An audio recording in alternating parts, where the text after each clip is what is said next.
Hello students, कैसे हैं आप सभी लोग। आशा करता हूं कि ठीक होंगे।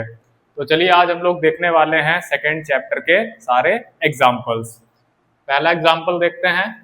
ये क्या है, ऑर्डर्ड पेयर्स के ऊपर गिवन है। जब कोई दो ऑर्डर्ड पेयर्स आपस में इक्वल होते हैं तो आपको पता है, मैंने इंट्रोडक्शन में पढ़ाया था कि उसके जो रिस्पेक्टिव एलिमेंट्स होते हैं वो कंपेरेबल हो जाते हैं, मतलब इक्वल हो जाते हैं। तो आपको x plus 1 is equals to 3 लिख सकते हैं, और ये वाला जो है ये आप किसके साथ कंपेयर कर सकते हैं, 1 के साथ। तो y minus two is equals to 1 लिख सकते हैं। आप इसको सॉल्व करेंगे तो आपको x एंड y की वैल्यू मिल जाएगी। तो ये क्या आ जाएगी, x की वैल्यू 2 आ जाएगी एंड y की वैल्यू कितनी आ जाएगी, 3 आ जाएगी। इजी सा क्वेश्चन था और आई होप आपके समझ आ गया होगा। चलिए बच्चों, सेकंड क्वेश्चन देखते हैं क्या कह रहा है। एक सेट P दे रखा है, ABC उसमें एलिमेंट है, एक Q दे रखा है उसमें R एलिमेंट पड़ा हुआ है। पूछ रहा है सेट बताओ P क्रॉस Q और Q क्रॉस P बताओ। तो पहले P क्रॉस Q देख लो, मैनुअल मेथड से पहले देखते हैं। ठीक है, क्या होगा, पहले A की मैपिंग करेंगे, फिर अगला एलिमेंट तो कोई है नहीं, ए की दूसरी मैपिंग करने के लिए, तीसरी मैपिंग करने के लिए, तो बस फिर बी की मैपिंग पे चले जाएं आप, बी कोमा आर, फिर सी की मैपिंग आर से होगी। ठीक है, ये आपका क्या आ गया, ऑर्डर्ड पेयर्स का सेट पी क्रॉस क्यू का। अगर आप इसको एरो डायग्राम से करना चाहते तो भी हो जाता है इजिली। पहले ए की मैपिंग तो ए कोमा आर आ गया, फिर बी की मैपिंग तो बी कोमा आर आ गया, फिर सी की मैपिंग सी कोमा आर आ गया। ठीक है, अच्छा, तो ऑर्डर्ड पेयर्स मिले, चाहे आप एरो डायग्राम से निकाल लो चाहे मैनुअल मेथड से निकाल लीजिए। आगे देखते हैं, क्यू क्रॉस पी करने पे क्या आएगा। तो क्यू क्या है, आर, और पी क्या है, ए कॉमा बी कॉमा सी। तो पहले आर की मैपिंग ए से, फिर आर की मैपिंग बी से, फिर आर की मैपिंग सी से। मतलब सबके साथ आर की मैपिंग हो गई। हाँ ठीक है, तो अपने सारे ऑर्डर्ड पेयर्स आ गए। अगर इसको एरो डायग्राम से बनाने चलते तो इधर आर हो जाता, इधर ए बी एंड सी हो जाता, इधर क्या किया, पी सेट है, इधर क्यू है।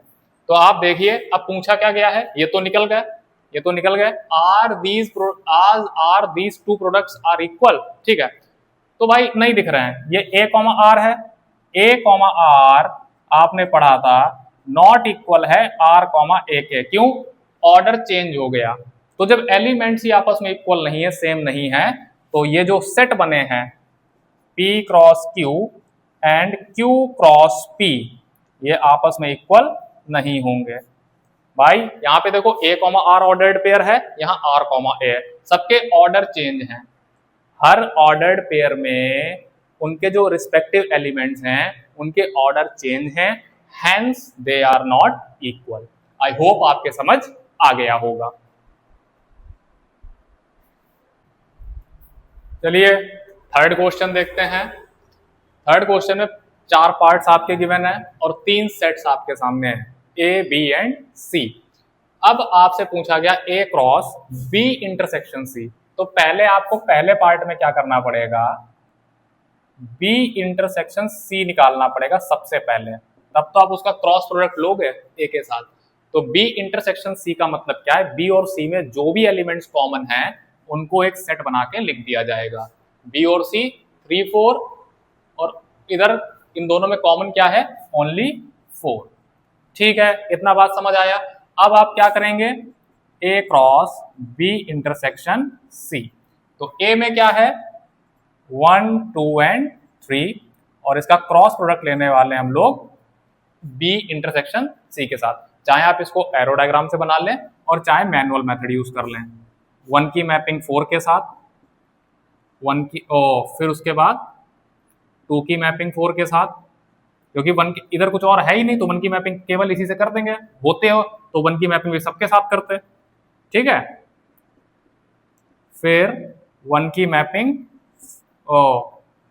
3 की मैपिंग 4 के साथ, 1 की मैपिंग 4 के साथ, 2 की मैपिंग 4 के साथ, 3 की मैपिंग 4 के साथ, और ये आपका आ गया A cross B intersection C। ठीक है, नेक्स्ट देखते हैं। नेक्स्ट क्या, पहले आप थर्ड वाला निपटा लो।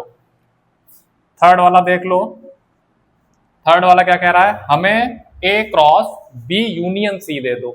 तो B यूनियन C उससे पहले पता होना चाहिए। तो B यूनियन C क्या हो जाएगा, B यूनियन C में सारे एलिमेंट्स आ जाएंगे, B के और C के दोनों के आ जाएंगे। ठीक है, और कॉमन एलिमेंट्स को एक ही बार लिखा जाएगा, 2 बार नहीं लिखा जाएगा। तो 3 4 यहाँ के लिख लिए, यहाँ का 4 एक बार यहाँ लिखा जा चुका तो दोबारा नहीं लिखेंगे। 5 एंड 6, तो हमें क्या चाहिए, A cross B union C।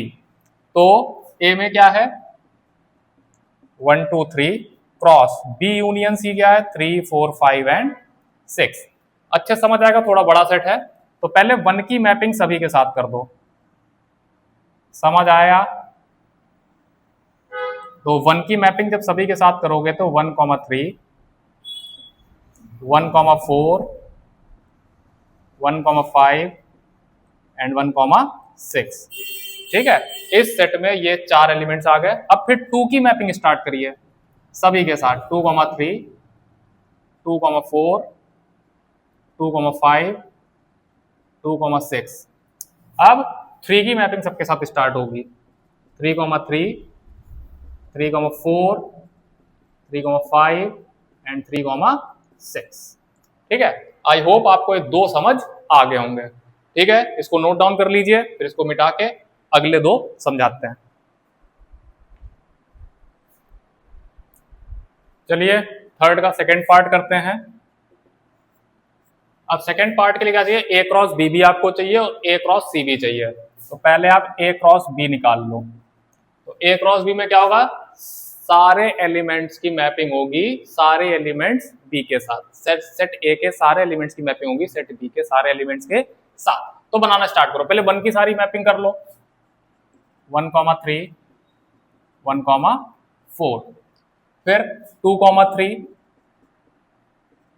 2 4 3 3 and 3 4। क्या सारी हो गई? कितने ऑर्डर्ड पेयर्स आने चाहिए, 3 दूना 6, 1 2 3 4 5 6। हाँ ये हो गया, डन। अब A क्रॉस C भी चाहिए, A क्रॉस C भी चाहिए, उसके बाद तो इंटरसेक्शन लेंगे। तो A क्रॉस C किधर है, ये रहा। तो सबकी भाई स्टार्ट करो मैपिंग, 9 एलिमेंट आएंगे इसके, 3 3 9, 1 4 1 5 पहले 1 से निपटा लो, 1 6। अब 2 से निपटाओ, 2 4 2 5 एंड 2 6। फिर 3 से निपटाओ, 3 4 3 5 एंड 3 6। तो ये तो सेट्स आ गए हमारे A cross B and A cross C। अब इनका इंटरसेक्शन, इंटरसेक्शन मतलब जो दोनों में है कॉमन, जो दोनों में कॉमन ऑर्डर्ड पेयर्स है उनको यहाँ पे लिखो। तो कौन कौन है भाई, ऊपर देखो 1 3 यहाँ कहीं है, नहीं है। 1 4 1 4, ठीक है। उसके बाद 1 से रिलेटेड कोई नहीं है, ठीक है। 2 3 नहीं है, 2 4 है, ठीक है। फिर 3 3 नहीं है, उसके बाद 3 4 भी है। तो 1 4, उसके बाद 2 4, उसके बाद 3 4। आई होप आपके समझ आया होगा, ठीक है। इसको नोट डाउन करिए, फिर लास्ट वाला पार्ट करते हैं। चलिए इसका फोर्थ पार्ट करते हैं।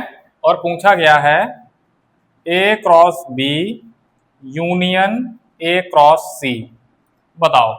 अब यूनियन का सेट है तो दोनों के सारे एलिमेंट्स कंटेन करेगा, मतलब काफी बड़ा सेट होने वाला है। अब आपको क्या बात ध्यान रखनी है कि दोनों में जो कॉमन है वो एक ही बार लिखना है। तो कौन कौन कॉमन है, 3 4 कॉमन हो गया, 1 4 1 4 कॉमन हो गया था, 2 4 और 2 4 कॉमन हो गया था। इनको एक ही बार लिखेंगे और बाकी सबको आप लिख दो। 1 3 1 4, अब यहां वाला 1 4 लिख गया तो यहां वाला आप नहीं लिखेंगे। 2 3 2,4 भी एक बार आ गया है। अब यहाँ वाला इधर वाला नहीं लिखेंगे। 3,3 3,4 भी लिख लिया है, ठीक है। ऊपर वाला सेट पूरा अपना हो गया। नीचे देखो अभी 1,4 दोबारा नहीं लिखेंगे, पहले एक बार लिखा जा चुका है, तो सीधे 1,5 1,6 2,4 पहले लिखा जा चुका है तो अब नहीं लिखेंगे। 2,5 पे चले जाओ सीधा, 2,6 3,4 पहले लिखा जा चुका तो दोबारा नहीं लिखेंगे। 3,5 एंड 3,6। आई होप आपके समझ आ गया होगा। ये रहा आपका पूरा का पूरा थर्ड क्वेश्चन। चलिए बच्चों, फोर्थ एंड फिफ्थ क्वेश्चन को देखते हैं। पहले फोर्थ क्वेश्चन को देखते हैं। एक सेट पी दे रखा है, 1,2 उसमें एलिमेंट्स लिखे हैं, ठीक है। अब पूछा क्या गया, form the set P cross P cross P। बना लेते हैं। तो सबसे पहले हम लोग क्या बनाएंगे, इजिली P क्रॉस P बनाओगे, जो आएगा उसके बाद फिर से उसकी क्रॉस प्रोडक्ट ले लेंगे P के साथ, ठीक है। तो बनाते हैं।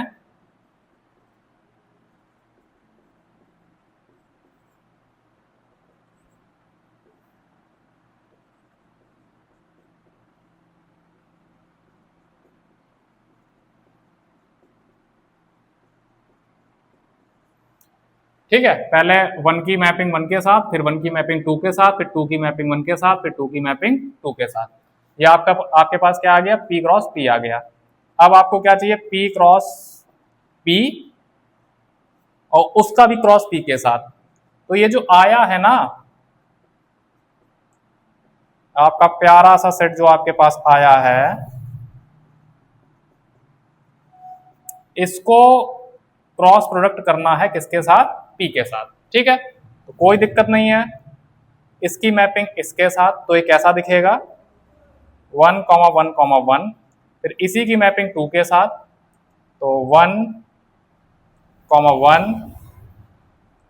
2, 2 हो गए। फिर नेक्स्ट ये स्टार्ट हो जाएगा 1, 2, 1, फिर 1, 2, 2, फिर 2 से देखो 2, 1, 1, फिर 2, 1, 2, फिर 2, 2, 1, फिर 2, 2, 2, ठीक है। आई होप आपके समझ ये आ गया होगा। एट अ टाइम आप 2 ही उठाना, एट अ टाइम आप 2 ही उठाना, ठीक है बच्चों। फिफ्थ क्वेश्चन देखते हैं। If R is the set of real numbers, R जो है किसका सेट है, रियल नंबर्स का। What do the Cartesian product R cross R and R cross R cross R represent. पूछ रहा है ये क्या रिप्रेजेंट कर रहा है और ये क्या रिप्रेजेंट कर रहा है, ठीक है। तो पहले इंट्रोडक्शन में मैंने बताया भी था, जो कार्टेशियन प्रोडक्ट जो होता है वो प्लेन में, 2D प्लेन में पॉइंट्स को रिप्रेजेंट करने के काम आता है, या स्पेस में भी, स्पेस में 3D स्पेस में भी पॉइंट्स को या कोऑर्डिनेट्स ऑफ द पॉइंट्स को रिप्रेजेंट करने के काम आता है। तो जरा देखते हैं क्या है सीन। पहले तो R क्रॉस R पे बात कर लो, R क्रॉस R पे ही बात कर लो। तो पहले R क्रॉस R का पहले आप सेट बिल्डर फॉर्म बनाओ। तो क्या बनाओगे, ये x, y ऑर्डर्ड पेयर को कंटेन करता है, such that x and y जो हैं वो कहां से आ रहे हैं, रियल नंबर से आ रहे हैं। ये रिप्रेजेंट क्या करता है, R cross R represent all the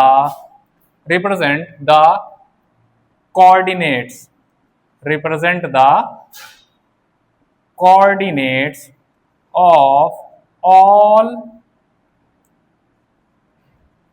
points in a 2D plane, 2D plane कह लो और XY प्लेन भी कह सकते हो। क्या ये मतलब क्या बताना चाह रहा है, पहले इसको समझ लो फिर दूसरा वाला समझेंगे। पहले तो समझो पॉइंट्स क्या होते हैं। तो पॉइंट्स लोकेशन होती है, लोकेशन को दिखाने के लिए, मान लो अभी 2D पे चल रहे हैं, 3D में नहीं जा रहे हैं। 2D में कोई पॉइंट हम लोग क्या करते हैं, कोई x कोऑर्डिनेट से वैल्यू उठा लेते हैं और y, जैसे मान लो कोई पर्सन P है, वो किसी पॉइंट पर खड़ा है, ठीक है, कोई पर्सन P किसी P पॉइंट पर ही खड़ा है। तो आप उसको कैसे बताओगे, तो आप उसकी डिस्टेंस देखोगे कि x एक्सेस से कितनी है, एक्स एक्सेस से उसकी डिस्टेंस कितनी है, ठीक है, फिर उसकी डिस्टेंस जो है वो वाई एक्सेस से कितनी है, ये तो देखते थे। ठीक है, आई होप आपको समझ आ रहा होगा। ठीक है, अब क्या करोगे, जो ओरिजिन से आप देखोगे कि एक्स एक्सेस से कितनी डिस्टेंस ले रखी है उसने, तो ये मान लो कितनी आ गई 1 2 3 4, और ये चल रहा है मीटर में, ये चल रहा है ओरिजिन से मीटर में, तो ये क्या हो जाएगा 4, और इधर क्या चल रहा है, ये चल रहा है कुछ 5 पर, ये चल रहा है कुछ 5 मीटर पर। तो मान लो कोई रूम है, ये रूम का सेंटर है, ये रूम का सेंटर है, पूछा जाए पर्सन पी कहां पर खड़ा है, तो आप कैसे बताओगे 4,5 इस पोजीशन पर, इस पॉइंट पर खड़ा है, इस पॉइंट पर वो खड़ा है। अब आप पूछोगे ये पॉइंट में कोऑर्डिनेट्स क्या होते हैं, पॉइंट में कोऑर्डिनेट्स क्या होते हैं, ये तो ये जो ओरिजिन से एक्स एक्सेस पे जो हम लोग डिस्टेंस कवर करते हैं इसको कहते हैं एक्स कोऑर्डिनेट, इसको कहते हैं एक्स कोऑर्डिनेट। और जो ओरिजिन से हम लोग वाई की तरफ पॉइंट तक पहुंचने के लिए जो वाई एक्सेस पे जो डिस्टेंस कवर करते हैं उसको क्या कहते हैं वाई कोऑर्डिनेट।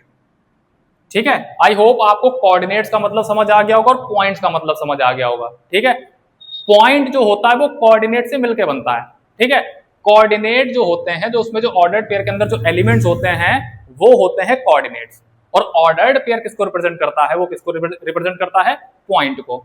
तो आई होप आपको ये वाला केस समझ आ गया होगा, नोट डाउन कर लीजिए, फिर दूसरा वाला केस समझते हैं। चलिए इसका सेकंड पार्ट समझते हैं कि ये चीज क्या रिप्रेजेंट करती है, आर क्रॉस आर क्या रिप्रेजेंट करता है। तो पहले तो इसका सेट बिल्डर फॉर्म लिख लो, क्या है एक्स वाई जेड। आपको पता है ना ये 3D में जो 3D स्पेस होता है उसमें पॉइंट्स को दिखाने के लिए, सभी पॉइंट्स को दिखाने के लिए ये आता है। ठीक है, तो पहले हम 3D में पॉइंट्स को कैसे रिप्रेजेंट करते हैं, एक्स वाई जेड से। ठीक है, X axis Y axis and Z axis. ठीक है, आगे देखते हैं एक्स वाई जेड कहां से आ रहे हैं, ये रियल नंबर से आते हैं। क्यों भाई, इधर x भी जा रहा होता है पूरा इन्फिनिटी तक, इधर y भी जा रहा होता है, दोनों तरफ जा रहा होता है, दोनों तरफ जा रहा होता है ये एक्स वाई, और ये z भी पूरा इन्फिनिटी तक जाता है दोनों तरफ, नेगेटिव भी पीछे, मतलब पीछे नेगेटिव भी और ये आगे भी। ठीक है, तो आई होप आपके इतना बात समझ आया होगा, x axis Y axis and Z axis. ठीक है, तो ये क्या शो करता है, आर क्रॉस आर represent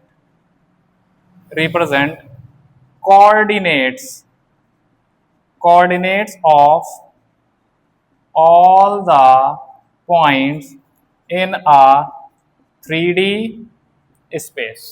ठीक है, 3D स्पेस में सभी पॉइंट्स के कोऑर्डिनेट्स को ये शो करता है।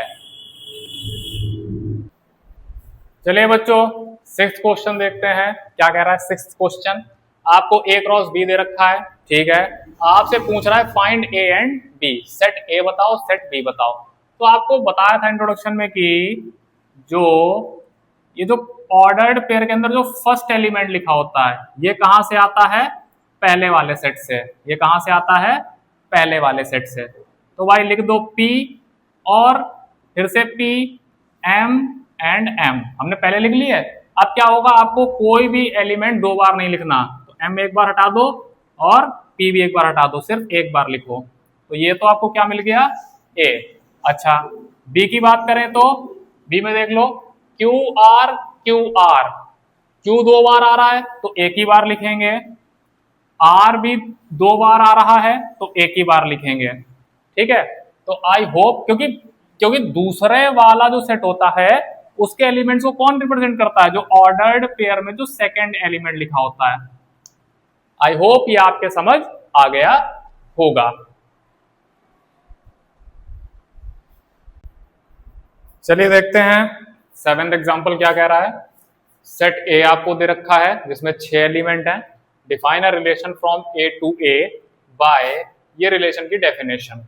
ठीक है, रिलेशन की डेफिनेशन के अकॉर्डिंग आप क्या कह सकते हो, ये देखो कह रहा है अगर y चाहिए तो आप x में एक जोड़ दो तो आपको y मिल जाएगा, x में एक जोड़ने पे आपको y मिल जाएगा। तो x क्या होता है, ये कहां से डिफाइन है, रिलेशन a से a में डिफाइन है, ठीक है। सेट a के एलिमेंट्स लिख दो, इधर भी लिख दो, ठीक है। अब इस सेट के एलिमेंट्स को हम लोग क्या कहते थे, x से रिप्रेजेंट करते थे, क्यों, जो पहले लिखा है वो x, और इस सेट के एलिमेंट्स को किससे, y से रिप्रेजेंट करते थे। अब ये दोनों ही कहां से आ रहे हैं, ये इस वाले सेट से आ रहा है, इस वाले a से आ रहा है, और ये जो y हो रहा है वो इस वाले a से आ रहा है। a से a में डिफाइन है पर चीजें थोड़ी सी डिफरेंट है। इस वाले सेट को एलिमेंट्स को क्या कहा जा रहा है, x कहा जा रहा है, और पहले लिखा जा रहा है। जो पहले सेट लिखा होता है उसको उसके एलिमेंट को ऑर्डर्ड पेयर में पहले नंबर पे लिखा जाता है। जो बाद में सेट लिखा होता है उसके जो एलिमेंट्स होते हैं वो ऑर्डर्ड पेयर में दूसरे नंबर पे लिखे जाते हैं, ठीक है। अब बनाते हैं, x में एक जोड़ो, मतलब 1 में 1 जोड़ो तो 2 पे पहुंच जाओगे, 2 में 1 जोड़ोगे 3 में पहुंच जाओगे, 3 में 1 जोड़ोगे 4 पे जाओगे, 4 5 से मैप्ड हो जाएगा, और 5 6 से मैप्ड हो जाएगा। 6 7 उधर है ही नहीं, 7 जब है ही नहीं तो 6 की मैपिंग छूट जाएगी, ठीक है। तो आपको देखिए depict this relation by using arrow diagram, वो हमने शो कर दिया, ठीक है, यही एरो डायग्राम है। राइट डाउन द डोमेन, को डोमेन एंड रेंज। तो पहले तो इसकी आप अगर रोस्टर फॉर्म पूछी आती वो भी लिख लेते हैं, 1 की मैपिंग 2 से, 2 की 3 से, 3 की 4 से, 4 की 5 से, एंड 5 की 6 से, रोस्टर फॉर्म हो गई। अगर आप डोमेन की बात करें तो डोमेन ऑफ रिलेशन क्या हो जाएगी, सेट ए के एलिमेंट जो पहले लिखा होता है उनकी वो सारे एलिमेंट्स जो पहले वाले सेट में होते हैं और जिनकी मैपिंग भी हुई होती है। यहां क्या है, 6 एलिमेंट्स हैं पर मैपिंग खाली 5 की हुई है, तो डोमेन के सेट में कौन कौन आ जाएगा, जिनकी मैपिंग हुई है, ठीक है। रेंज ऑफ रिलेशन क्या हो जाएगा, जो दूसरा वाला सेट होता है उसके वो सारे एलिमेंट जो मैप्ड हैं। यहां पे 1 मैप्ड नहीं है तो 1 को छोड़ के बाकी सब आ जाएगा, ठीक है। कोडोमेन, कोडोमेन ऑफ रिलेशन क्या हो जाएगा, पूरा का पूरा जो बाद वाला सेट होता है, तो पूरा का पूरा सेट क्या है, ए, और ए क्या है, 1 2 3 4 5 एंड 6। आई होप आपको ये क्वेश्चन पूरा समझ आ गया होगा। चलो भाई 8वां एग्जांपल देखते हैं। एक फिगर आपको दिया है, यही फिगर है वहां पर एनसीईआरटी बुक में। ये एक रिलेशन शो कर रहा है between P and Q set, P and Q set. Write down this relation in set builder form, पहला ये पूछा गया, इन रोस्टर फॉर्म दूसरा पूछा गया, domain and range of it, ठीक है। तो पहले सबसे हम लोग जरा सा वेंड, ये आपका जो एरो डायग्राम है उसको ऑब्जर्व करते हैं और रोस्टर फॉर्म ही बना लेते हैं।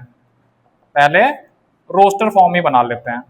रोस्टर फॉर्म में आप कैसे बनाओगे, तो देखो हम लोग क्या कर लेंगे, इसको मैपिंग देखते हैं। तो 9 की मैपिंग किसके साथ है, 3 के साथ है। फिर 9 की दूसरी मैपिंग किसके साथ है, -3 के साथ है, ठीक है। फिर 4 की मैपिंग किसके साथ है, 2 के साथ है। फिर 4 की दूसरी मैपिंग किसके साथ है, -2 के साथ है। फिर 25 की जो मैपिंग है वो किसके साथ है, 5 के साथ है। और 25 की मैपिंग फिर किससे है, -5।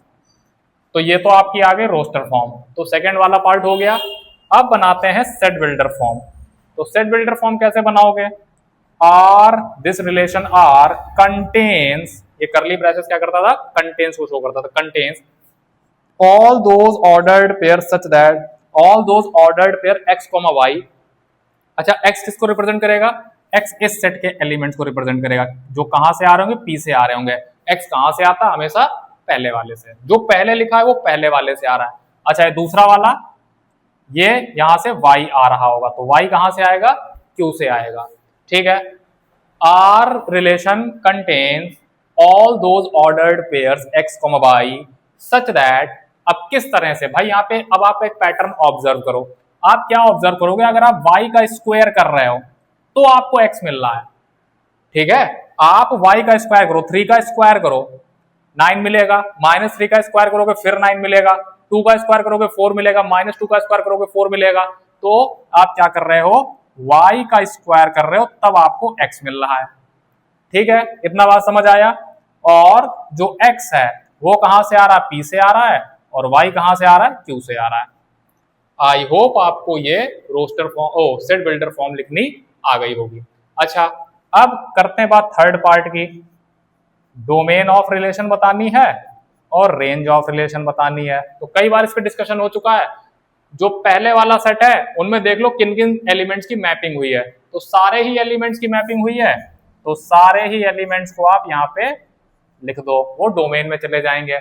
उधर देखो, उधर देखो, जो सेट बाद वाला सेट होता है उसमें जो जो एलिमेंट्स की मैपिंग होती है, जिन जिन एलिमेंट्स की, उन सबको लिख देते हैं। तो कौन कौन है, 5 3 2, फिर -2 -3 और -5। आई होप आपको ये समझ आ गया होगा। अगर कोडोमेन पूछता, अगर कोडोमेन ऑफ रिलेशन पूछता तो क्या होता है, पूरा का पूरा सेट जिसमें रिलेशन डिफाइन होता है, तो ये क्यों हो जाता, ठीक है। 5 3 2 1 -2 -3 -5, इतना ये हो जाता। आई होप आपको ये समझ आ गया होगा। चलो भाई, 9th एग्जांपल देखो। आपको ए सेट दे रखा है, बी सेट दे रखा है, पूछ क्या रहा है, find the number of relations from A to B. A से बी में कितने रिलेशंस पॉसिबल हो सकते हैं वो सब आपको बताने हैं। तो नंबर ऑफ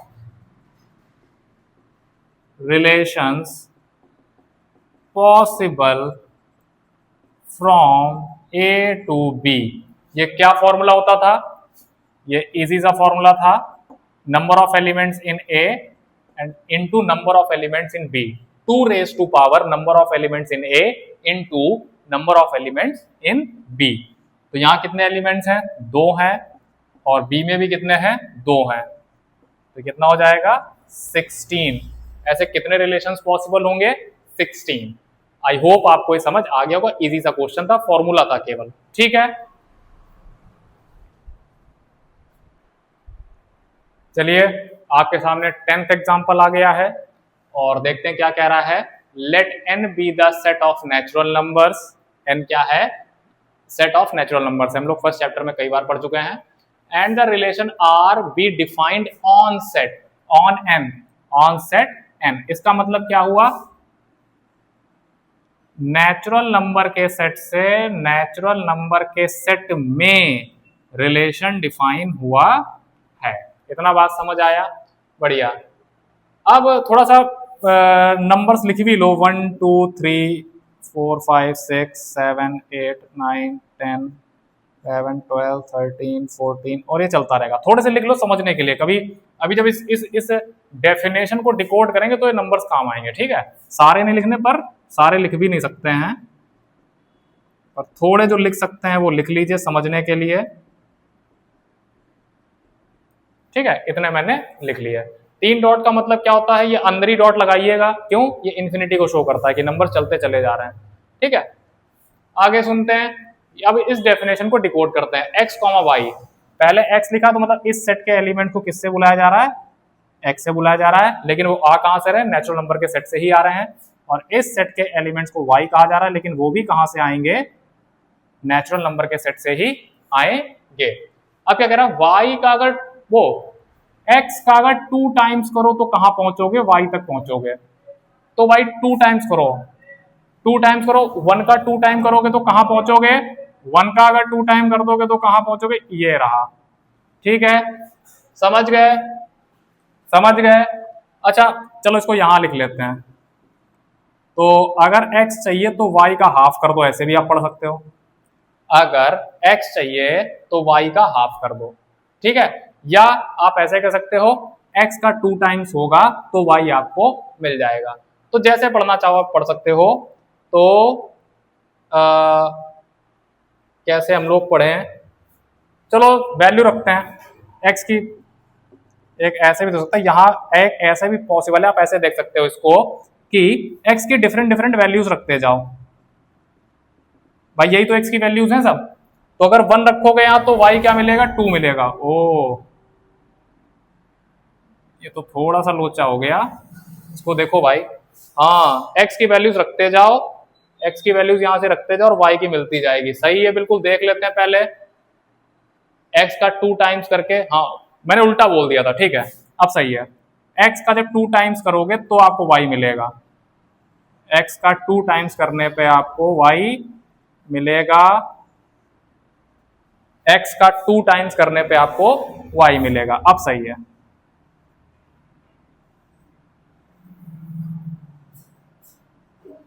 ठीक है, और ये चलता रहेगा, 8 का और नीचे जाएगा 16 से होगा, फिर 9 का 18 से होगा, ये चलता चला जाएगा। ये इनफाइनाइट सेट भी बनेगा, ठीक है, मतलब इनफाइनाइट ये चेन चलती रहेगी। आगे आते हैं। हाँ, व्हाट इज द डोमेन, को domain and range of relation. तो देखो डोमेन में तो डोमेन होता क्या है, जो पहला वाला जो सेट होता है उसके कितने एलिमेंट्स मैप्ड हैं, जो जो एलिमेंट्स मैप्ड होते हैं उन सबको सेट ऑफ डोमेन में लिख दिया जाता है। तो ये तो इजी है।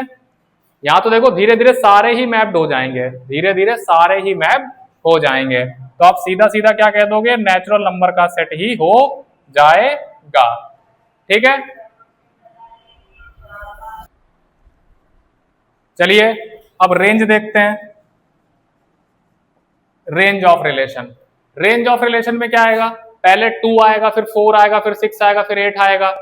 तो ऐसे करके 2 4 6 8 10 12 और ये चलता रहेगा। अच्छा इसी को और कैसे लिख सकते हैं, इसी को और कैसे लिख सकते हैं, set of all even natural numbers, even natural numbers, यही तो हो जाएगा रेंज। रेंज ऑफ रिलेशन समझ आ गई। अच्छा, और कोडोमेन तो बहुत इजी है, कोडोमेन ऑफ रिलेशन तो बहुत इजी है। क्या, जो जिसमें रिलेशन डिफाइन होता है पूरा का पूरा सेट, तो ये आ गई आपकी कोडोमेन। ठीक है, इतना बात हो गया। अब आपसे पूछ रहा है is this relation a function, तो फंक्शन होने के लिए क्या होना पड़ता था, एक तो हर एलिमेंट की इमेज होनी, हर एलिमेंट मैप्ड होना चाहिए था जो पहला वाला सेट है, तो सबकी मैपिंग हो ही जाएगी। ठीक है, तो हो दिख भी रही है भाई, 10 की भी आगे जाके 20 से हो जाएगी मैपिंग, 11 की 22 से, 11 की 22 से हो जाएगी, 12 की किससे हो जाएगी, 24 से हो जाएगी, 13 की 26 से हो जाएगी, तो मैपिंग तो सबकी होगी, मैपिंग तो सबकी होगी। अब फिर देखा जाता है कि यूनिक मैपिंग हो, मतलब एक एलिमेंट की एक से ज्यादा इमेज ना हो। तो आप देखिए 1 की एक ही इमेज है, 2 ही है, उसके अलावा कहीं कोई मैपिंग नहीं है। 2 की देखो 4 है, उसके अलावा कहीं और नहीं है। तो yes yes this relation is a function because every element of set of domain has a unique image in this set of codomain of relation। I hope आपको ये समझ आ गया होगा, ये मैंने आपको स्टेटमेंट लिखा दिया है समझने के लिए खाली। ठीक है, यूनिक इमेज होगी हर एलिमेंट की, कौन से वाले सेट की, सेट ऑफ डोमेन की। ठीक है, किसमें, जो बाद वाला सेट है, सेट ऑफ कोडोमेन में। तो क्या ये रिलेशन क्या हो जाएगा, एक फंक्शन की कैटेगरी में चला जाएगा। आई होप आपके समझ आया होगा। चलिए 11th एग्जांपल देखते हैं। Examine each of the following relations given below and state its case giving reason whether it is a function or not. 3 आपको पार्ट दिए गए हैं इस एग्जांपल के, पूछा गया है जो रिलेशन गिवन है ये फंक्शन की कैटेगरी में आते हैं या नहीं। तो चलिए पहला वाला चेक करते हैं। चेक करने के लिए क्या देखना पड़ता है, एक तो पहला क्या है, पहले उसको बना लो भाई सही से।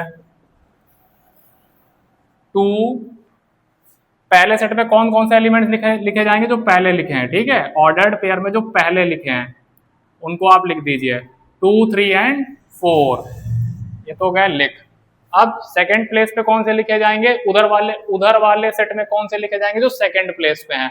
1, 1 दो बार रिपीट हो गया तो एक ही बार लिखा जाएगा, फिर 2। ठीक है, अब मैपिंग देख लो। 2 की 1 के साथ है, हो गई। 3 की 1 के साथ है, ये भी हो गई। 4 की 2 के साथ है और ये भी हो गई। ठीक है, ये तो आपको क्या मिल गया? Arrow diagram. अब आपको चेक करना है कि सारे एलिमेंट मैप्ड है पहले वाले सेट के। पहली कंडीशन क्या हो गई? फुलफिल हो गई, सारे एलिमेंट पहले वाले सेट के मैप्ड हैं। अब आपको देखना है कि पहले वाले सेट के जो भी एलिमेंट हैं उनकी किसी की भी एक से ज्यादा इमेज ना हो। तो 2 की क्या एक इमेज है? हाँ, एक ही है, एक से ज्यादा नहीं है। 3 की एक ही इमेज है, एक से ज्यादा नहीं है। 4 की एक से ज्यादा नहीं है। अच्छा, मैंने तीसरा केस बताया था, आप ये सोचो कि यहाँ तो 2 की एक ही इमेज हो गई, तो ये पॉसिबल है। 2 या 2 से ज्यादा एलिमेंट्स की सिंगल इमेज हो सकती है, पर किसी सेट ए के एलिमेंट की जो पहले सेट लिखा उसकी एक से ज्यादा इमेज नहीं हो सकती है। बस इतना सा कॉन्सेप्ट है।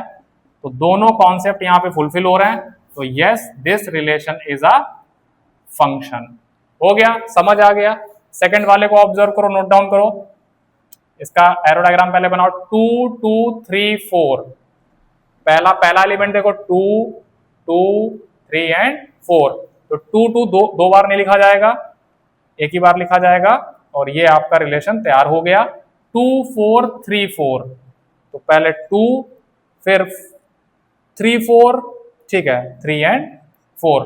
4 यहाँ पे 2 बार आया है तो एक ही बार दूसरे वाले सेट में लिखा जाएगा। अब मैपिंग कर लो। 2 की 2 से, 2 की 4 से। बस यहीं से गड़बड़ हो गया। किसी एक एलिमेंट की एक से ज्यादा इमेज हो गई, किसी एक एलिमेंट की एक से ज्यादा इमेज हो गई, बस कहानी खत्म हो गई। आपको आगे करने की जरूरत नहीं, पर फिर भी मैपिंग तो कर ही दो।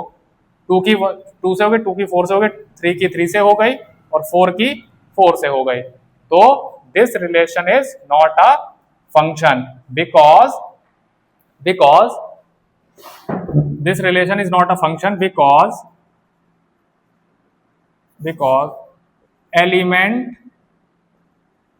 element 2 of set of domain, ये जो सेट ऑफ डोमेन का जो एलिमेंट 2 है, हैज या have more than one image in set of codomain. ठीक है, ये रीजन आएगा, इसलिए क्या हो गया, ये रिलेशन फंक्शन नहीं है। थर्ड वाला देख लो, थर्ड वाला जल्दी से देख लो क्या है। 1, 2, 3, 4, 5, 6। 1, 2, 3, 4, 5 एंड 6 लिख लिए। पहले वाले एलिमेंट्स को लिख दो, जो रिपीट हो रहे हैं उनको एक ही बार लिखो। फिर 2, 3, 4, 5, 6, 7। 2, 3, 4, 5, 6 एंड 7। अब मैपिंग करो। 1 की 2 से, 2 की 3 से, 3 की 4 से, 4 की 5 से, 5 की 6 से, 6 की 7 से। हो गया पूरा। अब देखो सबकी मैपिंग है, हाँ सबकी मैपिंग है। तो पहली जो कंडीशन होती है वो फुलफिल हो गई, पहली कंडीशन जो है वो फुलफिल हो गई। दूसरी कंडीशन देखो, दूसरी कंडीशन देखो क्या क्या किसी एक एलिमेंट ऑफ जो पहला वाला सेट है, किसी एक एलिमेंट जो पहला वाला सेट है उसकी एक से ज्यादा इमेज तो नहीं है, उसकी एक से ज्यादा इमेज तो नहीं है। तो देखो भाई 1 की एक ही इमेज है 2, 2 की एक ही इमेज है 3, 3 की एक ही इमेज है 4, ऐसे ही सबकी यूनिक इमेज है। तो यस, दूसरी कंडीशन ही फुलफिल हो गई। तो आप क्या कहोगे, yes this relation is also a function because all the elements of set of domain has a unique image in the set of codomain. I hope आपको ये क्वेश्चन समझ आ गया होगा। चलिए बच्चों, एग्जाम्पल नंबर 12 देखते हैं। हमको एक टेबल कंप्लीट करनी है और एक ये फंक्शन गिवन है। फंक्शन की जरा डेफिनेशन देख लो, 2x + 1। ठीक है, पूछा क्या गया हमसे, x की वैल्यू 1, 2, 3, 4, 5, 6, 7 दे रखी है और फंक्शन की वैल्यू पूछ रहा है 1 पे बताओ। ठीक है, फंक्शन की वैल्यू 2 पे बताओ। फंक्शन की वैल्यू 3 पे बताओ, फिर 4 पे बताओ, 5 पे बताओ, 6 पे बताओ और 7 पे बताओ। तो क्या होता था, f1 का मतलब क्या है, जहां जहां x है, जहां जहां x है फंक्शन में, जहां जहां x लिखा है वहां वहां 1 लिख दो, क्या आ जाएगा 3। जहां जहां 2 लिखा है, जहां जहां x लिखा है वहां वहां 2 लिख दो, तो ये 5। अच्छा, जहां जहां x लिखा है, अब तो जहां पे जब 3 पूछा जाए f3, तो यहां पे क्या है, वहां पे 3 लिख दो, तो 2 3 6 और ये 7। फिर ये f4 का मतलब क्या है, जहां जहां x लिखा था वहां वहां क्या लिख दो, 4 लिख दो, तो ये 9 आ गया। 5 के केस में जहां जहां आपको x लिखा था वहां वहां आपको क्या लिखना है, 5 लिखना है, तो ये क्या आ जाएगा, 11 आ जाएगा। और फिर 6 के केस में आप 6 लिख दीजिए, तो ये 13 आ जाएगा। और f7, तो जहां जहां x है वहां वहां 7 आ जाएगा, तो ये कितना हो जाएगा, 15। तो सारी वैल्यूज आपके पास आ गई हैं। 1 की क्या आई है, 3, फिर 5, फिर 7, फिर 4 की 9, फिर 11, फिर 13, फिर 15। आई होप आपको ये समझ आ गया होगा। क्या होता है, जब भी आपको कोई फंक्शन गिवन हो x की फॉर्म में, तो जब x की वैल्यू चेंज होती है, x की वैल्यू चेंज होती है, तो जहां जहां वहां फंक्शन में x लिखा होता है वहां वहां वो वैल्यू पुट कर देते हैं और बस सॉल्व कर देते हैं, आपका आंसर आ जाता है। आई होप आपको ये समझ आ गया होगा। चलिए एग्जाम्पल नंबर 13 देखते हैं। फंक्शन कहां से कहां डिफाइन है, आर से आर में, मतलब रियल वैल्यूड फंक्शन है, पता लग गया। फंक्शन की डेफिनेशन क्या है, f x is equal to x square, और एक्स कहां से आ रहा है, आर से आ रहा है, ये अंडरस्टूड है, एक्स यहीं से तो आएगा, ठीक है। Complete the table given below, तो पहले टेबल ही कंप्लीट कर लो। तो आपको क्या दे रखा है, एक्स स्क्वायर, ठीक है। Y is equal to f x लिखा जाता है, बहुत बार बता चुके हैं, आप इस पे फोकस करिए। तो जहां पे x लिखा है वहां हम लोग -4 रख देंगे, माइनस का 4 रख देंगे, उसका स्क्वायर कर देंगे, आ गया 16। तो इसका वैल्यू आ गया। अगर आपको -3 वाला सीन चाहिए, अगर आपको एफ एक्स की वैल्यू, जहां एफ एक्स की वैल्यू चाहिए जब x की जगह -3 रखा गया है, तो आप x की जगह -3 रख दीजिए, आपको 9 मिल जाएगा, तो यहाँ पे 9 आ जाएगा। वहीं -2 जब आप इसके अंदर रखेंगे, तो जहां जहां x लिखा वहां -2 लिखेंगे और उसका स्क्वायर हो जाएगा, यहां आप देख सकते हैं, बचेगा 4। फिर -1 रखोगे, 1 आ जाएगा।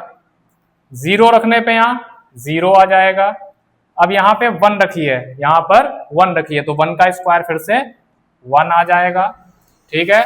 2 रखेंगे, अगर 2 रखेंगे, x की जगह यहां 2 रखेंगे, तो उसका स्क्वायर होके 4 आ जाएगा। उसके बाद अगर यहाँ पे 3 रखेंगे तो इसका स्क्वायर होके क्या आ जाएगा, 9 आ जाएगा। और यहीं पे अगर आप 4 रख देंगे तो फिर से 16 आ जाएगा। तो आई होप आपके समझ आ गया होगा कि टेबल कैसे कंप्लीट करनी है। आपको देखो पूरा करना है, आप यहाँ पर फिर से पूरा यहाँ पे ऐसे पुट कर करके दिखाओगे स्कूल में, ठीक है। आगे देखते हैं, what is the domain and range of this function. Domain पूछ रहा है और रेंज पूछ रहा है, तो बता दो भाई। तो मैंने आपको बताया था डोमेन क्या है, all possible values of x, मतलब पॉसिबल वैल्यूज मतलब एक्स की वो सारी वैल्यूज रख सकते हैं, पर उनको उन वैल्यूज को हटा देना है जो रूट के अंदर नेगेटिव ले आए, या न्यूमरेटर के अपॉन में 0 ले आए। इन दोनों वैल्यूज मतलब एक्स की उन सारी वैल्यूज को हटा दो जो फंक्शन को इस कंडीशन में पहुंचा देती हूं। अब यहां पे ना रूट है ना डिनोमिनेटर में कुछ है, ठीक है, कुछ मतलब 1 तो है पर एक्स वैक्स कुछ नहीं है, ठीक है। तो अब आप एक चीज देखिए, दोनों ही यहाँ पे जब ये कंडीशन बन ही नहीं सकती तो फर्क ही नहीं पड़ रहा, आप कुछ भी पुट करिए, आप यहाँ पे रियल नंबर से उठा के कुछ भी पुट कर दीजिए, क्योंकि x कहां से आ रहा है, रियल नंबर से। तो डोमेन ऑफ फंक्शन क्या हो जाएगी, पूरा का पूरा रियल नंबर, कोई रिस्ट्रिक्शन है ही नहीं, ना रूट है ना डिनोमिनेटर में कुछ है। ठीक है, हमें यही दो कंडीशन बचानी होती हैं। x की वो सारी वैल्यूज रख सकते हैं, पर उन वैल्यूज को नहीं रख सकते हैं जो फंक्शन को इस कंडीशन में पहुंचा दें। ठीक है, अब ये कंडीशन यहाँ पे है ही नहीं तो फंक्शन पहुंचेगा ही नहीं, बात खत्म। अच्छा, अब आते हैं range of function. Range of function क्या होगा, अब आप बहुत ध्यान से सुनो, बहुत ध्यान से। आप यहाँ कुछ भी पुट करोगे, आप यहाँ कुछ भी पुट करोगे, आपको स्क्वायर होके वो चीज मिल जाएगी। जैसे जैसे समझो बात को, आपने 1 पुट किया तो आपको 1 मिल जाएगा, आपने अगर √2 पुट किया तो आपको 2 मिल जाएगा, अगर आपने और चलते हैं आगे, √3 पुट किया तो 3 मिल जाएगा। ठीक है, ऐसे आप कुछ भी पुट करोगे तो आपको हर एक नई रियल नंबर मिलेगा, हर एक रियल नंबर मिलेगा ही मिलेगा। तो आपकी रेंज भी क्या हो जाएगी, रियल नंबर ही हो जाएगी। और आपको पता है रियल वैल्यूड फंक्शन का जो कोडोमेन होता है वो तो रियल नंबर का सेट होता ही है। आप अगर यहाँ पे कंफ्यूज हो कि रेंज कैसे आएगी, तो आप यहाँ पे कोई भी नंबर पुट करोगे तो उसका स्क्वायर होके मिलेगा। और रियल नंबर का मतलब तो क्या है, नंबर लाइन से उठा के सारे नंबर्स, सारे छोटे मोटे सारे नंबर्स। तो जब भी आप स्क्वायर करोगे, बहुत छोटे नंबर करोगे तो बहुत छोटा नंबर स्क्वायर मिल जाएगा, ठीक है, बहुत बड़ा नंबर करोगे तो बहुत बड़ा नंबर स्क्वायर मिल जाएगा। तो फिलहाल आपके समझ आ गया होगा डोमेन एंड रेंज। और कुछ तो नहीं पूछा गया। हाँ, ड्रॉ इट्स ग्राफ। तो पहले आप इसको नोट डाउन कर लीजिए, फिर इसका ग्राफ बनाते हैं। चलो भाई, इसका ग्राफ देखते हैं। तो ग्राफ पर आप क्या ड्रॉ करते हो, कोऑर्डिनेट्स। आप ग्राफ पर क्या ड्रॉ करते हो, कोऑर्डिनेट्स। तो कोऑर्डिनेट्स कहां से आते हैं, तो जो ऑर्डर्ड पेयर होते हैं वही तो कोऑर्डिनेट्स दे रहे होते हैं। तो पहला कोऑर्डिनेट यहां क्या हो गया, -4,16। ठीक है, दूसरा कोऑर्डिनेट क्या हो गया, -3,9। तीसरा कोऑर्डिनेट क्या हो गया, -2,4। फिर -1,1, फिर 0,0, फिर उधर 1,1। ये सब कोऑर्डिनेट्स ही तो आ रहे हैं। आप x की वैल्यू रख रहे थे फंक्शन में और आपको y की वैल्यू मिलती जा रही थी, बात खत्म। बस इतना इजी होता है ग्राफ ड्रॉ करना। 4,2, 3,9, 4,16। तो इतने तो मिल गए, और भी बन सकते थे, और भी बन सकते थे। आप -5 रख दो, उधर 5 रख दो, बहुत सारे मिल सकते थे, पर इतने काफी हैं। इससे भी कम होते तो भी हम लोग बना लेते। 2 से 3 चीजें, मतलब 4 से 5 कोऑर्डिनेट्स हमको चाहिए होते हैं बनाने के लिए। तो पहले तो आप ड्रॉ कर लो हल्का फुल्का, थोड़े से कोऑर्डिनेट्स बना लो।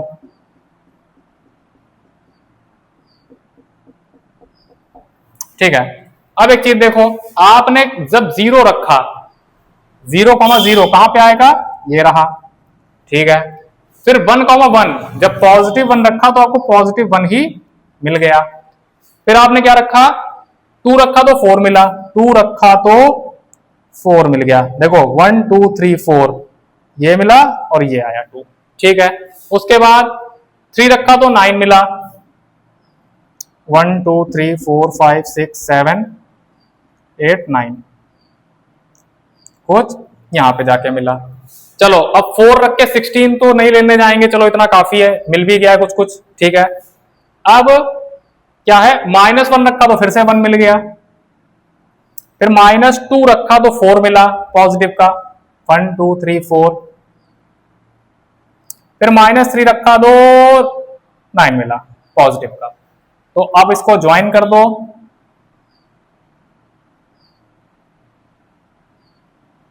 ठीक है, ये क्या ग्राफ आपको मिल गया है, fx = x² का आपको ग्राफ मिल गया है।